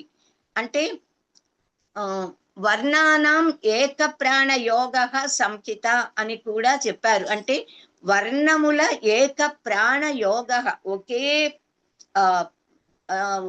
ఒకే పద్ధతిలో అవి ఉండటం, ఏక ప్రాణ యోగము, దానిని సంహిత అంటారు అని చెప్పారు. ఈ సంహితలు 2 రకాలుగా ఉన్నాయిట. నిర్భుజ సంహిత, ప్రతృణ సంహిత. వీటి అవసరాలు పెద్ద మనకేమి వీటి గురించిన వివరాలంత అవసరం లేదు. వేదం చదివేవారు ఇవన్నీ తెలుసుకుంటే వారికి ఉపయోగపడుతుంది. నిర్భుజ సంహితను ఆర్షి సంహిత అని అంటారట. ప్రతృణ సంహిత మళ్ళీ 2 రకాలుగా ఉందిట. పద సంహిత, క్రమ సంహిత. పదపాఠం, క్రమపాఠం అవన్నీ మీరు విన్నారు, మనకి తెలిసిన పదాలవి. పద సంహిత అంటే పదాలు ఉన్నట్టుగా చదవడం. క్రమ సంహిత ఒక క్రమంలో చదవటం. ఈ క్రమ సంహిత పాఠానికి 8 వికృతి పాఠాలు ఉన్నాయిట. 8 వికృతి పాఠాలకు మూలము ఈ క్రమ సంహిత. దీనిని బాభ్రవ్యుడు అనే ఒక మహర్షి, ఆ మహర్షి మొట్టమొదటిసారిగా ఈ 8 వికృతి పాఠాల గురించి చెప్పారు. ఈ 8 వికృతి పాఠాల గురించి ఆయన ఎందుకు చెప్పారు అంటే, వేద మంత్రాలని రక్షించడానికి. ఏవి కూడా బయట నుంచి ఒక్క స్వరం, అక్షరం కూడా అందులో చేరకూడదు. ఇవన్నీ పటిష్టంగా యాజ్ ఇట్ ఈస్ గా కాపాడబడాలి. అప్పుడే ఆ మంత్రాలకు ఆ శక్తి ఉంటుంది. కనుక వేద మంత్రాలని, ఇది మీరు తెలుసుకోవలసిన అంశం వేదంలో. ఈ వేద మంత్రాలు చదివే పద్ధతులు అన్నమాట 8 వికృతి పాఠాలు అంటే.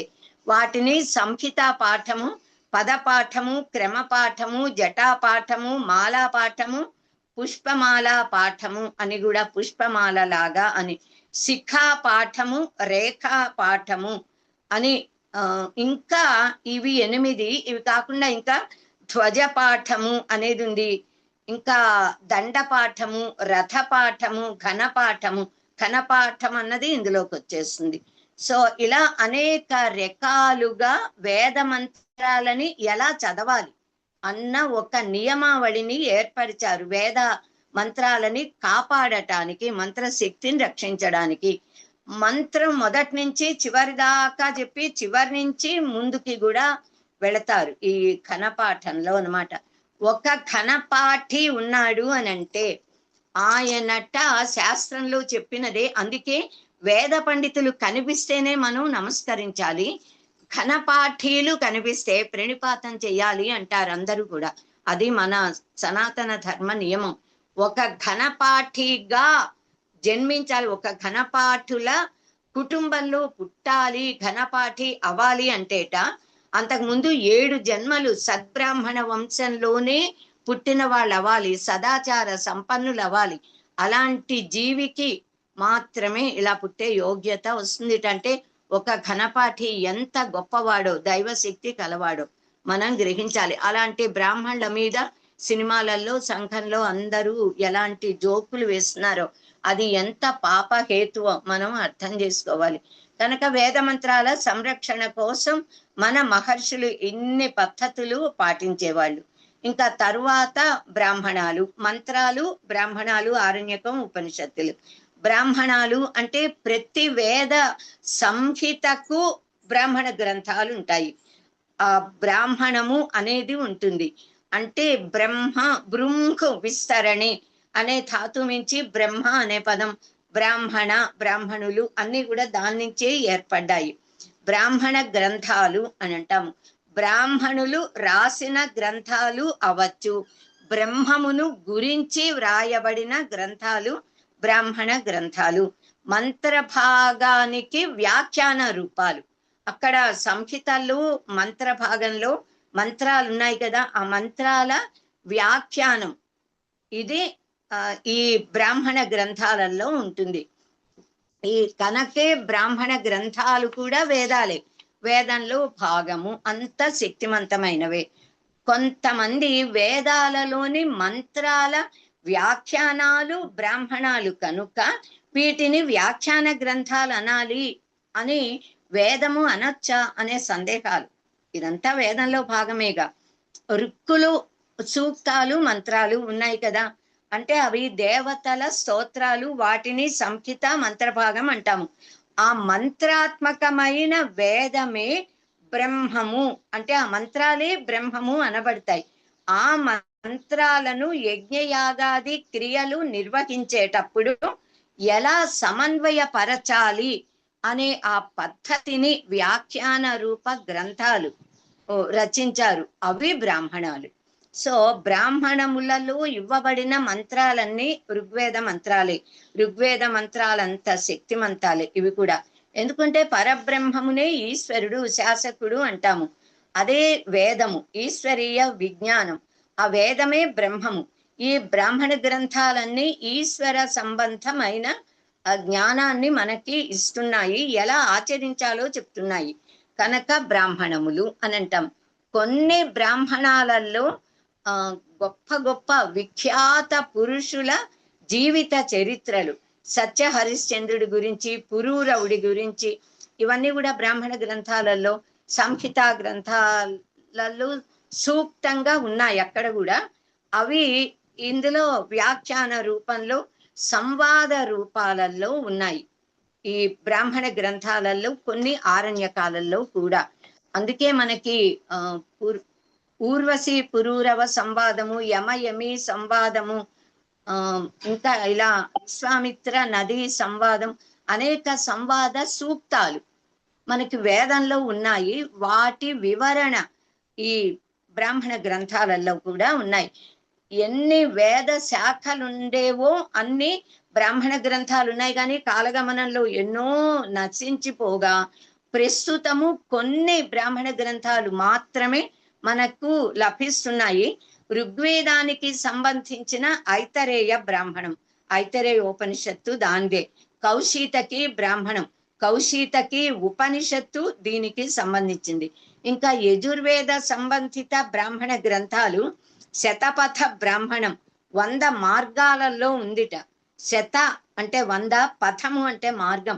శతపథ బ్రాహ్మణం మనకి చాలా అథారిటీ, ఎన్నింటికో దీన్ని ఉదహరిస్తూ ఉంటాం. ఇంకా తైత్తిరీయ బ్రాహ్మణం, దీని నుంచే తైత్తిరీయ ఉపనిషత్తు అనేది వచ్చింది. ఇంకా సామవేదానికి సంబంధించిన బ్రాహ్మణ గ్రంథాలు తాండ్య మహాబ్రాహ్మణం, దైవదత్త బ్రాహ్మణం, షడ్వింశ బ్రాహ్మణం, మంత్ర బ్రాహ్మణం, జైమిని ఉపనిషత్ బ్రాహ్మణం, జైమిని ఆర్షేయ బ్రాహ్మణం, ఆర్షేయ బ్రాహ్మణం, ఇంకా సంహితోపనిషత్ బ్రాహ్మణం, వంశ బ్రాహ్మణము, సామ విధాన బ్రాహ్మణం అని ఇలా 10 రకాలుగా మనకి ఉన్నాయి. సామవేదం 1000 శాఖలు గనక 10 మిగిలాయి కనీసం. అథర్వణ వేదానికి సంబంధించిన బ్రాహ్మణాలు గోపథ బ్రాహ్మణము, ఇది చాలా ప్రసిద్ధి చెందింది. ఇదొక్కటే ఇప్పుడు మనకి దొరుకుతోంది అథర్వ వేద బ్రాహ్మణ గ్రంథం. బ్రాహ్మణ గ్రంథాలన్నింటిలో కూడా విధి వాక్యాలు ఉంటాయి, అర్థవాదములు అని ఉంటాయి. అంటే కథల రూపంలో, ఆఖ్యానాల రూపంలో అర్థమయ్యేలా చెప్తారనమాట. అనువాదములు అని ఉంటాయి. 3 విధాలుగా ఉంటాయి బ్రాహ్మణ గ్రంథాలలో. ఇంకా 3వది ఆరణ్యకములు కదా. ఆరణ్యకాలు అంటే అరణ్యమునకు సంబంధించింది ఆరణ్యకం. వనవాస దీక్షలో ఉన్న వానప్రస్థులు రాసినది అయినా అవచ్చు, వానప్రస్థులతో రక్షింపబడేవి అయినా అవచ్చు, లేకపోతే వానప్రస్థులు ఆచరించవలసిన నియమావళి అని కూడా అనేక రకాలుగా చెప్తారు. వాటిని ఆరణ్యకాలు అంటారు అని.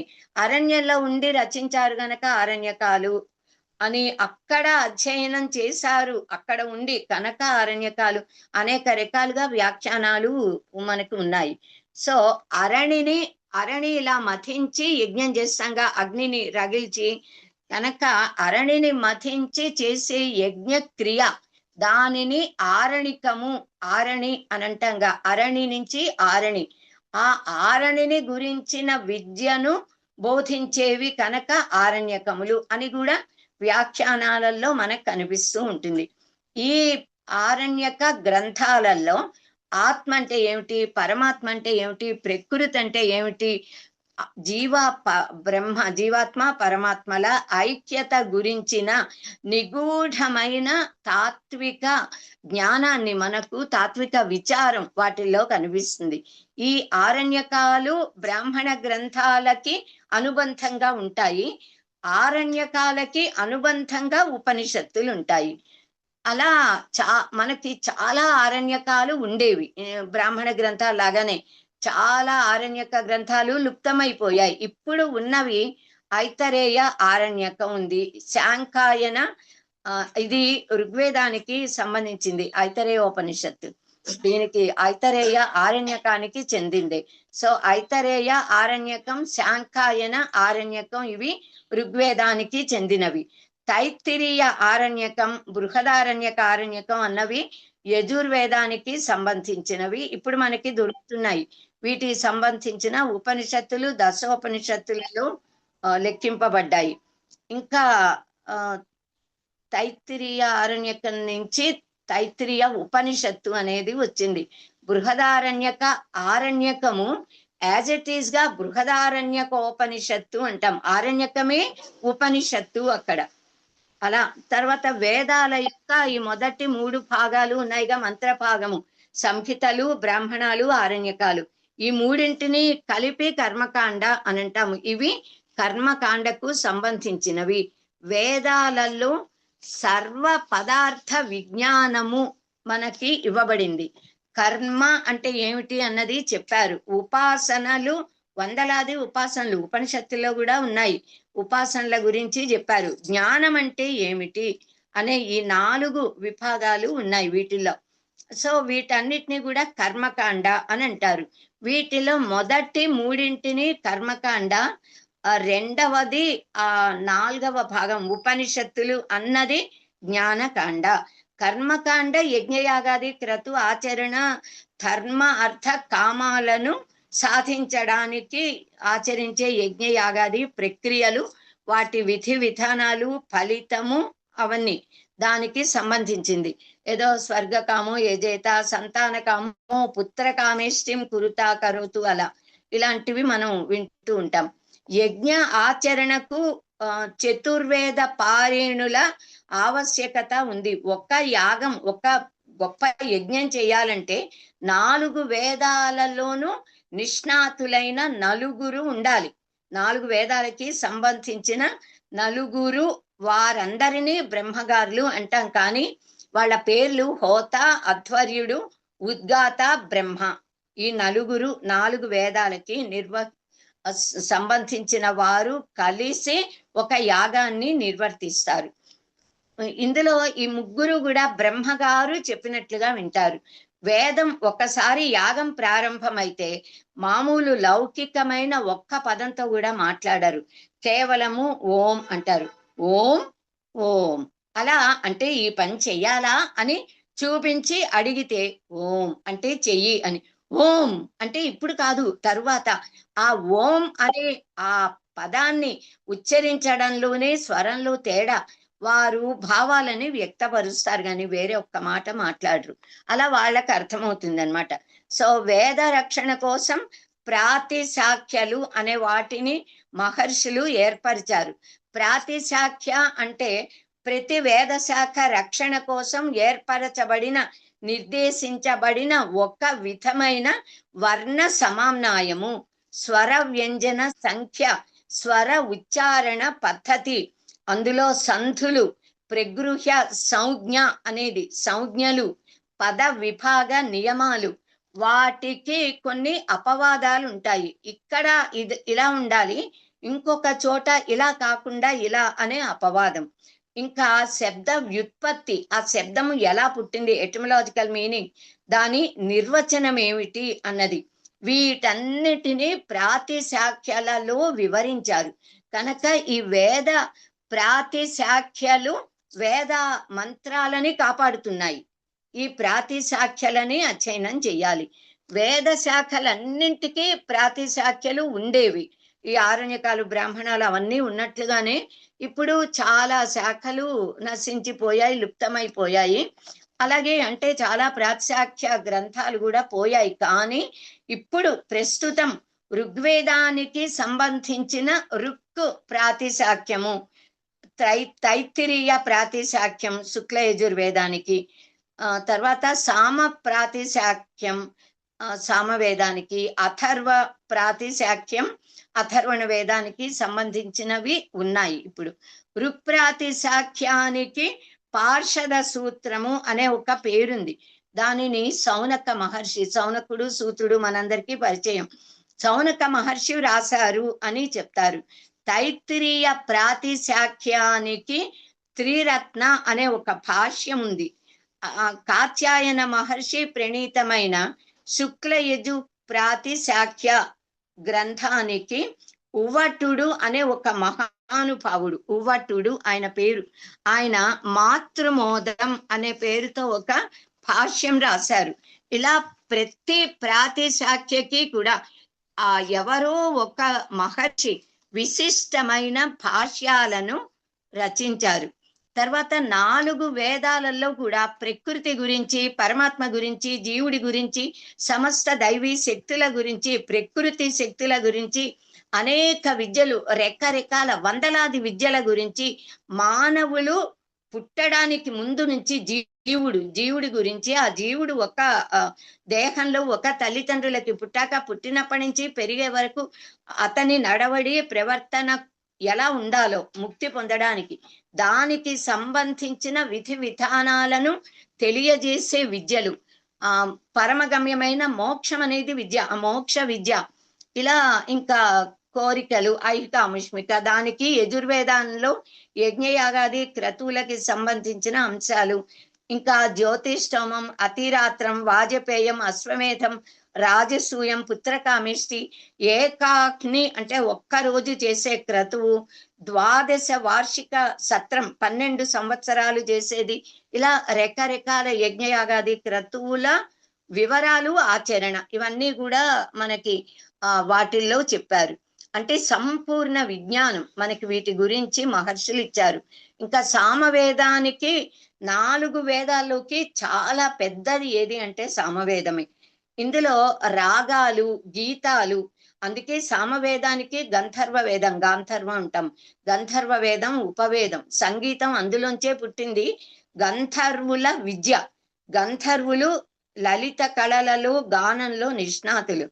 సామగాన ప్రియాకవై దేవాక అని అంటాము. ఎక్కడ యాగం జరిగినా సామగానం చేస్తాం. మనం తైత్రీయోపనిషత్తు అధ్యయనం చేశాక చివరిలో ఆ మహర్షి ఎంతో ఆనందంతో సామగానం చేస్తాడు.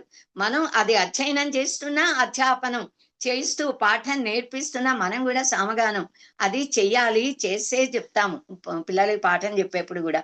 సో ఉచ్చారణలు, మంత్రాలను బ్రాహ్మణులు ఆ ఖచ్చితమైన స్వరంతో, ఉచ్చారణతో స్ఫుటంగా పలుకుతారు, అలా పలకాలి. ఇంకా అథర్వణ వేద మంత్రాలు, అథర్వణ వేదంలో ఉన్న మంత్రాలు యంత్రాల గురించి, తంత్రాల గురించి, ప్రకృతి శక్తులు, పంచభూతాలు, పృథివీ, తేజో, వాయురాకాశాల నిగ్రహ అనుగ్రహం, అనుగ్రహం పొందాలంటే వాటిని నిగ్రహించాలి. ఎక్కువ వాన కురిపించాలంటే మంత్రాలు ఉన్నాయి, ఎక్కువ వాన పడుతుంటే వాన తగ్గించడానికి మంత్రాలు, ఎండ వేడి కావాలి అంటే సూర్య భగవానుల్లో తేజస్సు, కాంతి, వెలుగు, వేడి పెరగడానికి మంత్రాలు, అవి ఎక్కువ వేడి ప్రకృతి ప్రజలు భరించలేకపోతున్నారంటే తగ్గించే మంత్రాలు, వానలు పడకపోతే వరుణ మంత్రం ఉంది, వానలు పడేలా చేయడానికి, అతివృష్టిని ఆపడానికి మంత్రాలు, కరువులు ఉన్నప్పుడు పోగొట్టడానికి మంత్రాలు, పంటలు పండించడానికి మంత్రాలు, మానవులని, ప్రకృతిని, సర్వ ప్రాణిని వశపరుచుకునే వశీకరణ మంత్రాలు. ఇంకా కృషి, గోరక్ష, వాణిజ్యం ముఖ్యం అథర్వణ వేదానికి. పంటలు ఎలా పండించాలి, పశువులని, గోమాతలను, వృషభాలను, ఏనుగులను, అశ్వాలను, ఒంటెలు, మెయిన్ గా మేకలు, వీటిని ఎలా పెంచాలి, ఇవన్నీ ఇచ్చారు. వాణిజ్యం, బిజినెస్ ఎలా చేయాలి, ఇవన్నీ కూడా రకరకాల మనకి కావలసినవన్నీ కూడా అథర్వణ వేదంలో ఉన్నాయి. అలాగే అథర్వణ వేదంలో ఎక్కడ దేవుడు ఉంటాడో అక్కడ దయ్యం ఉంటుంది, వెలుగున్న చోట చీకటి ఉన్నట్లుగా, మంచి ఉన్న చోట చెడు, పుణ్యం ఉంటే పాపం. అలాగే ప్రకృతి శక్తులు, దైవ శక్తులు ఉన్నట్లుగానే చెడ్డ శక్తులు, విచ్ క్రాఫ్ట్ అంటామే, భూత ప్రేత పిశాచ గణాలు కూడా ఉన్నాయి. ఆ దుష్ట శక్తుల నిగ్రహ అనుగ్రహాలు. ఇప్పుడు కర్ణభేది అనే ఒక విద్య, అది దాన్ని క్షుద్ర విద్య, క్షుద్ర విద్యలు ఎవ్వరూ అభ్యసించకూడదు, క్షుద్ర ప్రయోగాలు చేయకూడదు, కానీ చేసే దుర్మార్గులు ఉన్నారు. అది ఫైనల్ గా వాళ్ళకే ఎదురుకొట్టి నశించిపోతారు, అది ప్రకృతి నియమం. సో మానవ శరీరం, మన దేహం, శరీరం అన్నది పరమేశ్వరుడి సృష్టిలో ఒక చాలా అత్యంత వింత గొలిపేది ఏది అంటే మనమే, మన దేహ నిర్మాణం. మన ఈ శరీరం మనకి విలువ తెలియదు గనక ఏదో మామూలుగా హాయిగా ఈజీగా వచ్చేసింది ఈ శరీరం కనుక మనకి దీని గొప్పతనం తెలియదు. మన శరీరంలో ఉండే ఒక్కొక్క ఇంద్రియం, ఒక్కొక్క అవయవం, ఒక్కో భాగం కోటాను కోట్ల కంటే విలువ. ఎవరైనా నీ కన్ను ఇచ్చేస్తావా, 1,00,000 రూపాయలు ఇస్తాను అంటే ఎవరైనా ఇస్తారా? 1 కోటి కాదు, 10 కోట్లు ఇచ్చినా ఇవ్వం. ఎందుకు? భగవంతుడిచ్చిన ఈ శరీర మాధ్యం ఖలు ధర్మ సాధనం. సో ఈ సృష్టి అనేది ఒక గొప్ప యంత్రం. ఆ యంత్రము అనే పదము, దానిని దైవ మంత్రాలతో ఆ దైవాన్ని ప్రసన్నులను చేసుకోవడానికి చేసే పూజా విధానం, దానినే తంత్రము అంటాము. ఈ మంత్రము, యంత్రము, తంత్రము, ఈ మూడింటి ద్వారా తను విస్తరణే అనే ధాతువుతో తంత్రం మనం ఉపాసిస్తే ఆ దేవత ప్రత్యక్షమవుతుంది, మన కోరికలను తీరుస్తుంది. ఇలా 4 వేదాలు మనం గురుముఖతగా అభ్యసించాలి. అభ్యసించిన వారు గురువు అనుమతితో గురువులయ్యి మళ్ళీ శిష్యులకి ప్రశిష్యులకి అలా చెప్తూ ఉండాలి. చాలా మంది ఈ వేదాలకి, మనకి సమయం తక్కువ, విషయం చాలా ఎక్కువ ఉంది నిజానికి. సో సాయణాచార్యుల వారు 4 వేదాలకి మొత్తం పూర్తిగా భాష్యం రాశారు. ఇంకా అనేక వ్యాఖ్యాన గ్రంథాలు చాలా మంది గురువులు రాశారు. స్కంద స్వామి అనే ఆయన, తర్వాత ఉద్భట స్కందస్వామి మొదలైన వాళ్ళు ఋగ్వేదానికి భాష్యం అంటే కొంత భాగానికి మాత్రమే రాశారు. వీళ్ళందరూ కొద్ది భాగాలకు. సాయణాచార్యులు మొత్తం రాశారు 4 వేదాలకి. ఉద్భటాచార్యులు అనే ఆయన యజుర్వేదానికి, భవస్వామి గుహదేవుడు అనే ఆయన తైత్తిరీయ సంహితకు భాష్యాలు రాశారు. మాధవ భారత స్వామి అనే ఆయన సామవేదానికి ప్రామాణికమైన వ్యాఖ్యానం రాశారు. ఇంకా శ్రీ హరిస్వామి అనే పండితుడు శతపథ బ్రాహ్మణానికి వ్యాఖ్యానం రాశారు. ఋగ్వేదంలోని కొంత భాగానికి స్కందస్వామి వ్యాఖ్య మనకి దొరుకుతోంది. ఇంకా మిగిలిన భాగానికి నారాయణ అనే ఒక పండితుడు, ఉద్గీత అనే ఒక పండితుల వారు, వారిద్దరూ వ్యాఖ్యానాలు రాశారు. ఇంకా వెంకట మాధవ, ఆనంద తీర్థ, ఆత్మానంద అనేక మంది మహర్షి సదృశులైన మహాపండితులు. వాళ్ళు వేదాలలోని కొద్ది భాగాలకు, వారికి నచ్చిన భాగాలకు వ్యాఖ్యానాలు రాశారు. ఈ విజయనగర మహాసామ్రాజ్యం స్థాపించిన హరిహర బుక్కరాయలు, ఆ సోదరుల అన్నదమ్ములు, వాళ్లతో ఆ విజయనగర మహారాజ్యాన్ని స్థాపింప చేసినది స్వామి విద్యారణ్య. మాధవాచార్యులు ఆయన అసలు పేరు, సన్యాసం తీసుకున్నాక విద్యారణ్యులు. ఆయన సోదరుడు సాయణాచార్యుల వారు. తమ సోదరుడు అడిగినందువల్ల, మాధవాచార్యులు అడిగినందువల్ల ఈ సాయణాచార్యులు భాష్యం రాశారు. అదే ఇప్పుడు మనకి పరమ ప్రమాణం 4 వేదాలకి కూడా. ఇంకా రావణుడు అనే పేరు గల ఒక పండితుడు, ఆయన కూడా వేదాలకి భాష్యం రాశాడు. అయితే సాయణాచార్యుల వారు ఆచారకాండ, కర్మకాండలను అనుసరించి రాశారు. ఈ రావణుడు అనే ఆయన వేదాలకు తాత్విక అర్థాన్ని భాష్యంలో రాశారు. ఈ రావణుడు రావణాసురుడు కాదు, ఆ రావణాసురుడు వేరే, ఈ రావణ పండితుడు వేరే అని వ్యాఖ్యానకర్తలు చెప్తూ ఉంటారు. ఇంకా వీళ్ళు కాకుండా గుణపట్టు, పట్ట భాస్కరుడు, ఆనందవర్ధనుడు, ఆనంద బోధాచార్యులు, అనంతాచార్య, హలాయుధ, మకీధర, ఉవ్వట వ్యాఖ్య చాలా ఫేమస్. ఇవన్నీ కూడా వీరందరూ కూడా అనేక వేద శాఖలకు వ్యాఖ్యాన గ్రంథాలని రాసి, అంటే వేదంలోని కొంత భాగాలకు వ్యాఖ్యానాలు రచించారు. ఇంకా అనేక మంది పాశ్చాత్య దేశస్థులు, విదేశస్థులు కూడా మన భారతదేశం వచ్చి సంస్కృతాన్ని అధ్యయనం చేసి సంస్కృత గ్రంథాలను, ముఖ్యంగా వేదాన్ని అనువదించారు. వాటికి వాళ్ళకి తోచిన పద్ధతిలో. నిజంగా చెప్తే ఫారినర్స్ కి మన భారతదేశంలో పుట్టిన భారతీయులకి అతి సహజంగా మన భారతీయత మన రక్తంలో ఉంటుంది. మనకు గురువుల బోధ వల్ల సరైన అవగాహన కలుగుతుంది. విదేశంలో విమతంలో పుట్టిన వారికి ఎంత చదివినా రక్తంలో ఉండదు కదా. కనుక వాళ్ళు యథార్థమైన అర్థాన్ని గ్రహించలేక వారి బుద్ధికి తోచినట్లుగా అనువాదాలు చేస్తే మన వాళ్ళు ఈ మాత్రం అధ్యయనం చేయలేరు గనక ఆ ఇంగ్లీష్ బాగా వృద్ధి చదివించేశారు గనక ఆ మ్యాక్స్ ముల్లర్ది, మెక్డొనాల్డ్ వాళ్ళు ఇలాంటి వాళ్ళు రచించిన అనువాదాలను తీసుకుని చదువుతున్నారు మన వాళ్ళు ప్రమాణంగా. అవసలు ప్రమాణాలు కావు. మ్యాక్స్ ముల్లర్ ఆయన సనాతన సంస్కృత భాషా చరిత్ర అనే గ్రంథం రాశారు. ఈ మెక్డొనాల్డ్ వైదిక వ్యాకరణ గ్రంథాన్ని రచించారు ఆయన మెక్డొనాల్డ్. ఇంకా స్వామి దయానంద సరస్వతి, శ్రీ శంకర పాండురంగ పండిట్, లోకమాన్య బాలగంగాధర తిలక్, సత్యవ్రత స్వామి సమశ్రమి అని అంటారు.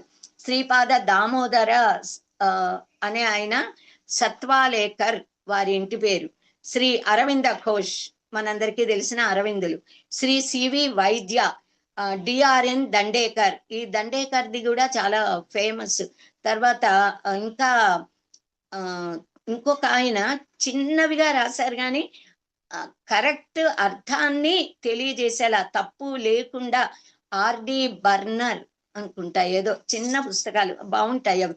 వీళ్ళ మ్యాక్డొనాల్డ్ కంటే మ్యాక్స్ ముల్లర్ వాటికంటే ఆయనవి బాగున్నట్లుగా అనిపించాయి ఎంఏ చదివే రోజుల్లో. సో ఇలా చాలా బుక్కులు గుర్తురావట్ల ఆర్డి ఏదో. సో మొత్తానికి వైదిక వాంగ్మయానికి అనేక గ్రంథాలు భాష్యాలు వచ్చాయి. 4 వేదాలలో సంహిత గ్రంథాలు అన్ని కూడా మంత్రాలుగా, ఛందోబద్ధమైన పద్యాత్మకాలుగా, బ్రాహ్మణ ఆరణ్యక భాగాలు చాలా మటుకు గద్యాత్మకంగా, ఉపనిషత్తులు గద్య పద్యాత్మకంగా ఉంటాయి. అంటే ఉపనిషత్తులలో మంత్రాలు ఉన్నాయి, ఛందోబద్ధమైన మంత్రాలు శ్లోక రూపంలో, అది కాకుండా గద్యములా ఉన్న మంత్రాలు కూడా, వాక్యాలు గద్య రూప మంత్రాలు కూడా ఉన్నాయి. దీనివల్లే ఇదే మూలమయ్యి మనకి చెంపు గ్రంథాలు వచ్చాయి. చెంపు అంటే గద్య పద్యాత్మకం కదా, పద్యం గద్యం చెంపు. సో వేదంలోని 4వ భాగము అవి ఉపనిషత్తులు. సో వేద సారముగా, శృతి శిరస్సులుగా, వేదాంతముగా చెప్పబడినవి ఉపనిషత్తులు. ఉపనిషత్తు విజ్ఞానాన్నే మనం జ్ఞానకాండ అని అంటాము. ఉత్తరకాండ, ఉత్తర మీమాంస, వేదాంతము అనేక నామాలు, పూర్వకాండ ఉత్తరకాండ. సో శృతి శిరస్సులు అంటే మొత్తం వేదాలకి తలమానికాలవి, దాటి జ్ఞాన సారము ఉపనిషత్తులు. ఈ ఒక్క ఉపనిషత్తులు ఒకటి ఈ మిగతా 3 భాగాలు ఒకటిగా పెట్టి తూచిన ఈ 3 కిందికి వచ్చి ఉపనిషత్తులు పైకి వస్తాయి. ఎందుకంటే అసలైన యథార్థమైన బ్రహ్మ జ్ఞాన బోధకాలు ఉపనిషత్తులు కనుక. ఈ కర్మకాండని ముందు 3 భాగాల్ని జైమిని మహర్షి ఒక పెద్ద గ్రంథంగా వేద భాష్యము అనే పేరుతో 12 అధ్యాయాలతో పెద్ద ఉద్గ్రంథం రచించారు ఆయన. అదే పూర్వమీమాంస దర్శనం. ఆ యజ్ఞయాగాదులన్నీ కూడా అందులో ఉంటాయి. అంటే హోమగుండం వివరాలు, యజ్ఞ ఉపకరణాల వివరాలు, సృక్కు స్రువము, ఆద్య ధారలు పోస్తామే, తర్వాత పురోడాశాలు అందులో సమర్పిస్తాం, ఆద్యం ఆవు నెయ్యి, లాజలు, నవధాన్యాలు, చరువు, హవిస్సులు, ఏ యజ్ఞము ఎలా ఎవరు చెయ్యాలి, ఎంతకాలము, ఏ మంత్రాలతో, ఇవన్నింటి గురించిన వివరాలు, వాటి ఫలాలేమిటి, ఇవన్నీ జైమిని మహర్షి చెప్పారు. ఆయన శిష్యులలో గొప్పవారు కుమారుల భట్టు. ఆ కుమారుల భట్టు శిష్యులలో గొప్పవారు మండన మిశ్రుడు. ఆదిశంకర భగవత్పాదులు మండన మిశ్రుడితో వాదన చేశారు.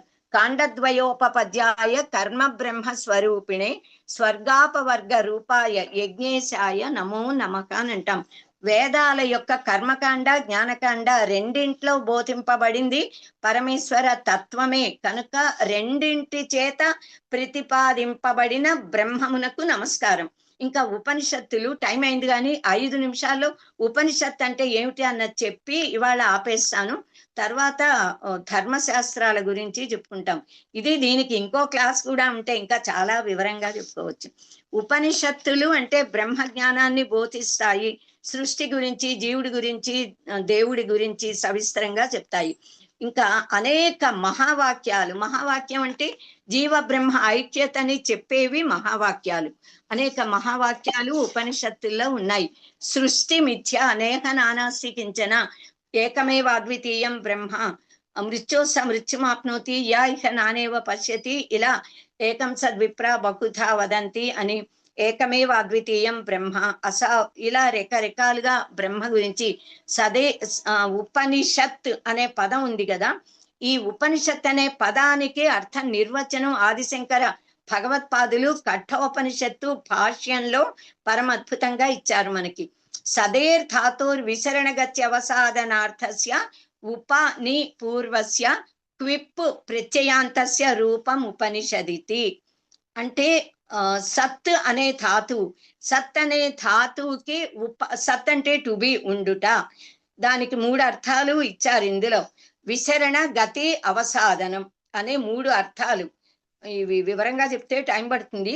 ఈ సద్ ధాతువుకి ఉపని అనే ఉపసర్గలు కలిపి క్విప్ అనే ప్రత్యయం కలిపితే ఉపనిషత్ అనే పదం ఏర్పడింది. అంటే ఏవి విసరణ, గతి, అవసాదనం. విసరణం అంటే తొలగించడం, గతి అంటే మనం ఏది పొందాలో దాన్ని ప్రాప్తింపజేయడం, అవసాదనం అంటే నశింపజేయడం, అజ్ఞానాన్ని పోగొట్టేది, మన ప్రాపంచిక బంధనాలను సడలించేది, బ్రహ్మ జ్ఞానాన్ని కలిగించేది ఉపనిషత్తు. ఉప అంటే సమీపంలో, నీ అంటే నిష్ఠతో భక్తితో, సద్ అంటే టుబి కూర్చోవడం, భక్తిగా గురువు గారి సమీపంలో కూర్చుని గురువు చేసే బ్రహ్మజ్ఞాన బోధను గ్రహించటం ఉపనిషత్ అనే పదానికి అర్థం. కనుక దీనిని గుహ్య విద్య, రహస్య విద్య అని అంటాము. రహస్యం అంటే సీక్రెట్ అని అంటే మన ఇంద్రియాలకి మనస్సుకి అర్థం కానిది, అవాంగ్మానస గోచరమైన తత్వాన్ని గురించి అనుభవం కలిగేలా గురువు చెప్తే తనంతర తాను ఎవరికి వారు ఆత్మానుభవంతో అహం బ్రహ్మాస్మి, సోహం జ్ఞానాన్ని పొందటమే ఉపనిషద్ విద్య యొక్క పరమ గమ్యం. సో అంతర్ముఖులం అవ్వాలి. ఉపనిషద్ విద్య అంటే అంతర్ముఖ సమారాధ్య, బహిర్ముఖ సుదుర్లభ అంటంగా. అలా బయటికి వెతికితే మనకి ఎప్పటికీ బ్రహ్మ తెలియదు. మనలోకి, ఈ సృష్టి యొక్క రహస్యాలలోకి లోతుగా వెళ్ళి అధ్యయనం చేస్తేనే ఆ బ్రహ్మం అంటే నేను అంటే ఏమిటో మనకి అర్థమవుతుంది. దానిని చెప్పేవి ఉపనిషత్తులు. మనకి వేల వేల ఉపనిషత్తులు ఉండేవి, కానీ 1180 ఉపనిషత్తులు ఉన్నాయి. వాటి పేర్లు మనకి తెలుసు. వాటిల్లో 108 ఉపనిషత్తులు ప్రధానమైనవి. వాటి పేర్లు ముక్తికోపనిషత్తులో చెప్పారు. అందులో 10 ముఖ్యమైనవి. దశోపనిషత్తులు, ఎందుకంటే ఆదిశంకర భగవత్పాదులు భాష్యం రాశారు గనక ఈ 10 కాకుండా శ్వేతాశ్వతరోపనిషత్తు కూడా రాశారు భాష్యం. అది చాలా అద్భుతమైంది. ఈ 11 ఉపనిషత్తులకి ఆదిశంకర భగవత్పాదులు భాష్యం రాశారు. ఈశకేన కఠ ప్రశ్న ముండ మాండుక్య తిత్తిరీకి ఐతరేయం చ ఛాందోగ్యం బృహదారణ్యకం తథా అంటూ మిగతావన్నీ చెప్పారు. కనుక ఉపనిషత్తుల సారము ఏమిటి అంటే 4 మహావాక్యాలు. ప్రజ్ఞానం బ్రహ్మ ఋగ్వేదానికి ఐతరేయోపనిషత్తు ఋగ్వేదం, అయమాత్మ బ్రహ్మ మాండుక్యోపనిషత్తు, తర్వాత తత్వమసి ఛాందోగ్యోపనిషత్తు, అహం బ్రహ్మాస్మి యజుర్వేదానికి చెందిన బృహదారణ్యక ఉపనిషత్తులో ఈ 4 మహావాక్యాలు కలిసి ఛాందోగ్యోపనిషత్తులో ఉన్న సర్వం కల్విదం బ్రహ్మ, ఈ యావద్ విశ్వము బ్రహ్మమే, మనమందరము బ్రహ్మమే, సోహం అహం బ్రహ్మాస్మి అనే జ్ఞానం మనకి కలిగింపజేస్తాయి. కనుక బ్రహ్మజ్ఞానం పొందాలి, ఆత్మజ్ఞానం పొందాలి అనంటే మనం ఉపనిషద్ అధ్యయనం చెయ్యాలి. స్వస్తి, శుభం. ధన్యవాదాలు గురువు గారు. చాలా అతి తక్కువ సమయంలో చక్కగా అన్ని విషయాలు వివరించారు. ప్రతి తరగతిలోనూ మనకి కొంచెం సమయాభావమే అవుతోంది. చాలా చాలా విలువైన పాయింట్లు చెప్పాలి అనుకున్నా కానీ ఒక్కోసారి అవకాశం దొరకటం లేదు. వచ్చే క్లాసులో మళ్ళీ మనం కంటిన్యూ చేసుకుందాము. ఇప్పుడు శ్రీనివాస స్వామి గారిని ప్రార్థన చేయవలసిందిగా కోరుతున్నాను. స్వస్తి ప్రజాభ్యః పరిపాలయంతాం న్యాయేన మార్గేణ మహీం మహీషాః. గోబ్రాహ్మణేభ్యః శుభమస్తు నిత్యం. లోకాః సమస్తాః సుఖినో భవంతు. కాలే వర్షతు పర్జన్యః పృథివీ సస్యశాలినీ. దేశోయం క్షోభరహితో బ్రాహ్మణాః సంతు నిర్భయాః. అపుత్రాః పుత్రిణః సంతు పుత్రిణః సంతు పౌత్రిణః. అధనాః సధనాః సంతు జీవంతు శరదాం శతం. సత్యం వద ధర్మం చర స్వాధ్యాయాన్ మా ప్రమదః. సర్వే భవంతు సుఖినః. సర్వే సంతు నిరామయాః. సర్వే భద్రాణి పశ్యంతు. మా కశ్చిద్ దుఃఖభాగ్ భవేత్. ఓం శాంతి శాంతి శాంతి. ఓం పూర్ణమదః పూర్ణమిదం పూర్ణాత్ పూర్ణముదచ్యతే పూర్ణస్య పూర్ణమాదాయ పూర్ణమేవావశిష్యతే. ఓం శాంతి శాంతి శాంతి. సర్వే జనా సుఖినో భవంతు. స్వస్తి. సర్వే జనా సుఖినో భవంతు. స్వస్తి. ధన్యవాదాలు శ్రీనివాస్ గారు. ఇప్పుడు జనగణమన పాడుకున్నాము. అందరూ కూడా మీ స్థానాల్లో లేచి నుంచోవలసిందిగా ప్రార్థిస్తున్నాం. జనగణమన అధినాయక జయ హే భారత భాగ్య విధాత. పంజాబ సింధ్ గుజరాత మరాఠా ద్రావిడ ఉత్కళ వంగా వింధ్య హిమాచల యమునా గంగా गंगा तव शुभ नामे जागे, तव शुभ आशीष मांगे, गाहे तव जय गाथा। जनगण मंगलदायक जय हे भारत भाग्य विधाता। जय हे जय हे जय हे जय जय जय जय हे जय हे। ఎవరికైనా ప్రశ్నలు ఉంటే గనక హ్యాండ్ రైస్ చేసి ఒకళ్ళ తర్వాత ఒకళ్ళు ఈ ప్రశ్నలు అడిగితే గురువుగారు సమాధానం చెప్తారు. అందరూ కూడా క్లాస్ చాలా బాగుంది అని మెసేజ్లు పెట్టారు, అద్భుతం అని పెట్టారు. క్వశ్చన్స్ అయితే ఇందులో లేవు. మీ ద్వారా ఈరోజు ఎన్నో తెలుసుకోగలిగాము అని పెట్టారు. వివరంగా చాలా బాగా తెలియజేస్తున్నారు గురువు గారు అని వచ్చాయి. ఎవరికైనా ప్రశ్నలు ఉన్నాయా అండి? అన్మ్యూట్ చేసుకోండి. శ్రీధర్ గారు నమస్తే అండి. అన్మ్యూట్ చేసుకున్నాడు. అందరికీ నమస్కారం అండి. శ్రీధర్ గారు మంజురా గారు అడగండి. అడగండి అడగండి. శ్రీధర్ గురువు గారికి నమస్తే అండి. అయితే ఇందాక చెప్పినట్టు అది ఇంకొక క్లాసు కూడా ఉంటే బాగుంటుందని నా అభిప్రాయం అండి. ఎందుకంటే సమయభావం వల్ల అన్ని తెలుసుకోలేకపోతున్నాము. థ్యాంక్స్ అండి. శ్రీనివాస్ స్వామి గారు నమస్తభ్యం. మీరు తత్వం అసి మీద మీరు ఈ ఒక డాక్టరేట్ తీసుకున్నారు కదా, దాని గురించి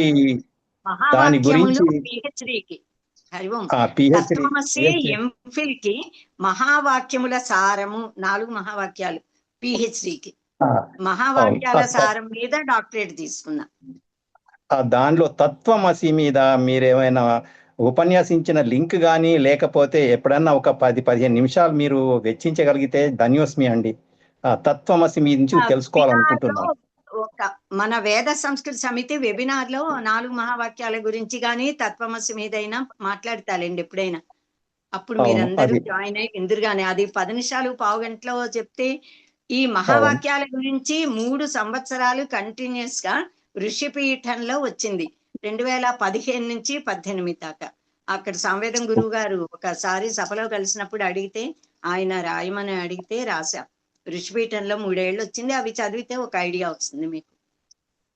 రెండవ ప్రశ్న అమ్మగారు, రెండవ ప్రశ్న అండి. ఈ 11 ఉపనిషత్తులు అని చెప్పారు కదా, అది సంస్కృత తెలుగు లిపిలో సంస్కృత వ్యాఖ్యానాలతోని పుస్తకాలు దొరుకుతున్నాయా, మనకు లభ్యం అవుతున్నాయా? ఇప్పుడు దొరుకుతున్నాయి. మనకి శంకర భాష్య సహితంగా దశోపనిషత్తులు 11 కూడా. కానీ దశోపనిషత్తులు అని అంటాం నార్మల్ గా, శ్వేతాశ్వతరం కూడా ఉంది కనుక ఏకాదశ ఉపనిషత్తులు. వీటికి స్వామి తత్వ విధానంద అనేవారు ఇప్పుడు అద్భుతమైన తెలుగులో అన్నమాట ఆదిశంకర భగవత్పాదుల భాష్యానికి తెలుగు చేశారు. ఆయన చక్కగా వివరించి చెప్పిన భాష్యం చాలా బాగుంటుంది. అది మనకి దొరుకుతోంది. మల్కాజ్గిరి ఆనంద్ బాగ్ లో నేను అక్కడి నుంచే కొనుక్కున్నాను. నాకు ఇప్పుడు గుర్తులేదు కానీ ప్రింటింగ్ ది ఏదో ఉంది. ఒక ఆయన మేడ మీద ఉంటుంది. దొరికితే ఆ నంబర్ ఇస్తాను. నా దగ్గర ఇప్పుడు లేదు, ఎప్పుడో 20 ఏళ్ళ దొరికితే గ్రూప్ లో పెట్టండి అమ్మా. అక్కడ మనకి ఉపనిషత్తులకి శంకర భాష్యంతో అనువాదం ఉన్నవి దొరుకుతున్నాయి. ధన్యవాదాలు. వంశీ గారు. నమస్కారం గురువు గారు. ఈరోజు చాలా విషయాలు తెలుసుకున్నాను మేడం మీ ద్వారా. అసలు ఏమి తెలియని దానికి ఇంత చాలా నాలెడ్జ్ తో తెలుసుకోగలిగాను. మీ ద్వారా మాకు చాలా సాయం చేశారు. ఇంకా క్లాస్ ఉంటే బాగుంటుంది, అదే చెప్దాం అనుకున్నాం, వేరే అడిగారు. ఇంకా అసలు వందలు చెప్తూనే ఉన్నాను. అవన్నీ మీరు వినగలిగితే ఇంకా బాగుంటాయి. ఎక్కడెక్కడ ప్రవేశపరిచే శిక్ష కోవిద చెప్తున్నాము. ఇంకా లఘున్యాసం అంటే కేవలం బ్రాహ్మణ మహిళలకి కంచి జగద్గురువుల శిష్యగణం, ఇలాంటివి ఎన్ని అంశాలో చెప్తున్నా. ఇంకా ఎంఏలో అయితే ఈ సూక్తాలన్నీ ఎంఏ వాళ్ళకి సిలబస్ లో, నెట్ వాళ్ళకి ఈ హిరణ్య గర్భ సూక్తం, నాసదీయ సూక్తం, పురుష సూక్తం, ఇవన్నీ చాలా వివరంగా వివరించి చెప్పే వాళ్ళకి. అవన్నీ కూడా మీరు వింటే ఇంకా ఇంకా బాగుంటుంది. వైదిక కంచిమఠం ద్వారా ఆన్లైన్ ద్వారా నేను నేర్చుకుంటున్నాను మేడం. పురుషోక్తం, నేర్చుకుంటున్నారా? సంతోషం. చాలా అనుదాత పదార్థం దగ్గర కొంచెం డౌట్ ఉండింది, అంతే. క్లియర్ అయింది వాళ్ళ. ఓకే, క్లియర్ అయింది మేడం. చాలా సంతోషం. ధన్యవాదాలండి. మన తరగతిలో వివో 2338 రోజు జాయిన్ అవుతున్నారు, కానీ వాళ్ళ పేరు మాత్రం అక్కడ డిస్ప్లే చేయటం లేదు. వాళ్ళకి అటెండెన్స్ అన్నది ఇవ్వడం కుదరదు, ఎందుకంటే పేరుతో లేకపోతే నేనేం చేయలేను. అలాగే వాళ్ళు కొత్తగా ఎక్స్ అన్న ఐడితో ఎవరో జాయిన్ అయ్యారు, వాళ్ళకి కూడా ఒక్కసారి మీరు మ్యూట్ చేసుకొని మీ నేమ్ ఏంటో అక్కడ డిస్ప్లే చేస్తే దానికి మేము ఇవ్వగలుగుతాము. అలాగే పిఎస్సి గుప్తా గారు నంబర్ ముందు 7075 వెయ్యాలి, ముందు వేసుకోండి. అది ఒక్క నిమిషం. అలాగే ఇంకొక ఐడి శాంసంగ్ అని ఐడితో వస్తున్నారు. వీళ్ళందరూ కూడా మీరు కొంచెం ఐడి మార్చుకొని మీ పేరుతో డిస్ప్లే చేస్తే మీకు అటెండెన్స్ అన్నది వస్తుందండి. మాలతి గారు కూడా వేయలేదు, మాలతి వేమూరి గారు. ఇంకెవరికైనా డౌట్స్ ఉన్నాయా అండి? నమస్కారం అండి. అయితే ఇప్పుడు ఈ సనాతన ధర్మ క్లాసెస్ జరుగుతున్నాయి కదండి, మా విశాలాక్షి గారు తీసుకుంటున్నారు. దానికి సంబంధించిన ఒక ప్రిఫేస్, అంటే ఏ కంటెంట్స్ ఎట్లా వెళ్తాం మనం ముందు నుంచి అనేది అన్నది మీరు చెప్పగలిగితే నాకు బాగుంటుందండి. మాకు ఒక టాపిక్ తర్వాత అంటే దానికి సంబంధించిన ప్రిఫేస్ అంటాం కదండి. ఇప్పుడు అదే ఆ షెడ్యూల్ అంతా కూడా మీకు ఇందులో ఉంది, వాట్సాప్ గ్రూప్ లో ఉంది. మీకు షేర్ చేశారా అండి మీరు? అన్ని ఉన్నాయండి, అందులో ఉన్నాయి. మీకు పైన డిస్క్రిప్షన్ బాక్స్కి వెళ్తే అందులో మీకు అన్ని దొరుకుతాయి. ఎవరెవరు గురువులు ఏ టాపిక్ ఏ రోజు చెప్తారు అన్నది కూడా మీకు అందులో ఉంది. ఓకే మేడం, సరే మేడం. ఓకే,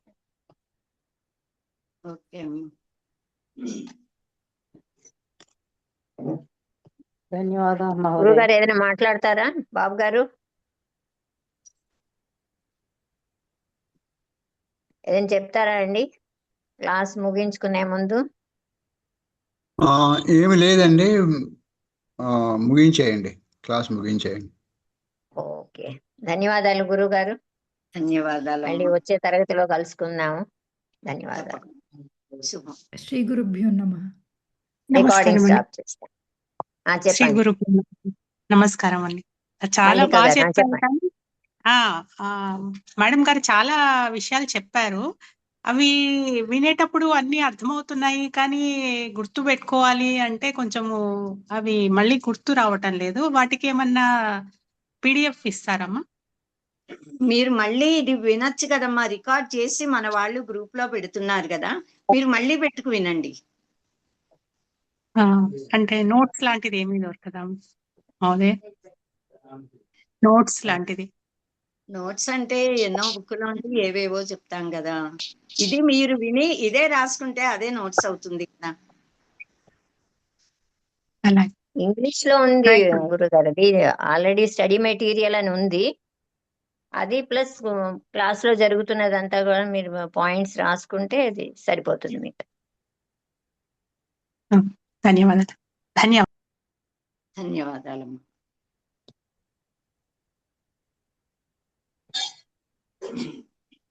నమస్కారం అండి. ఇందాక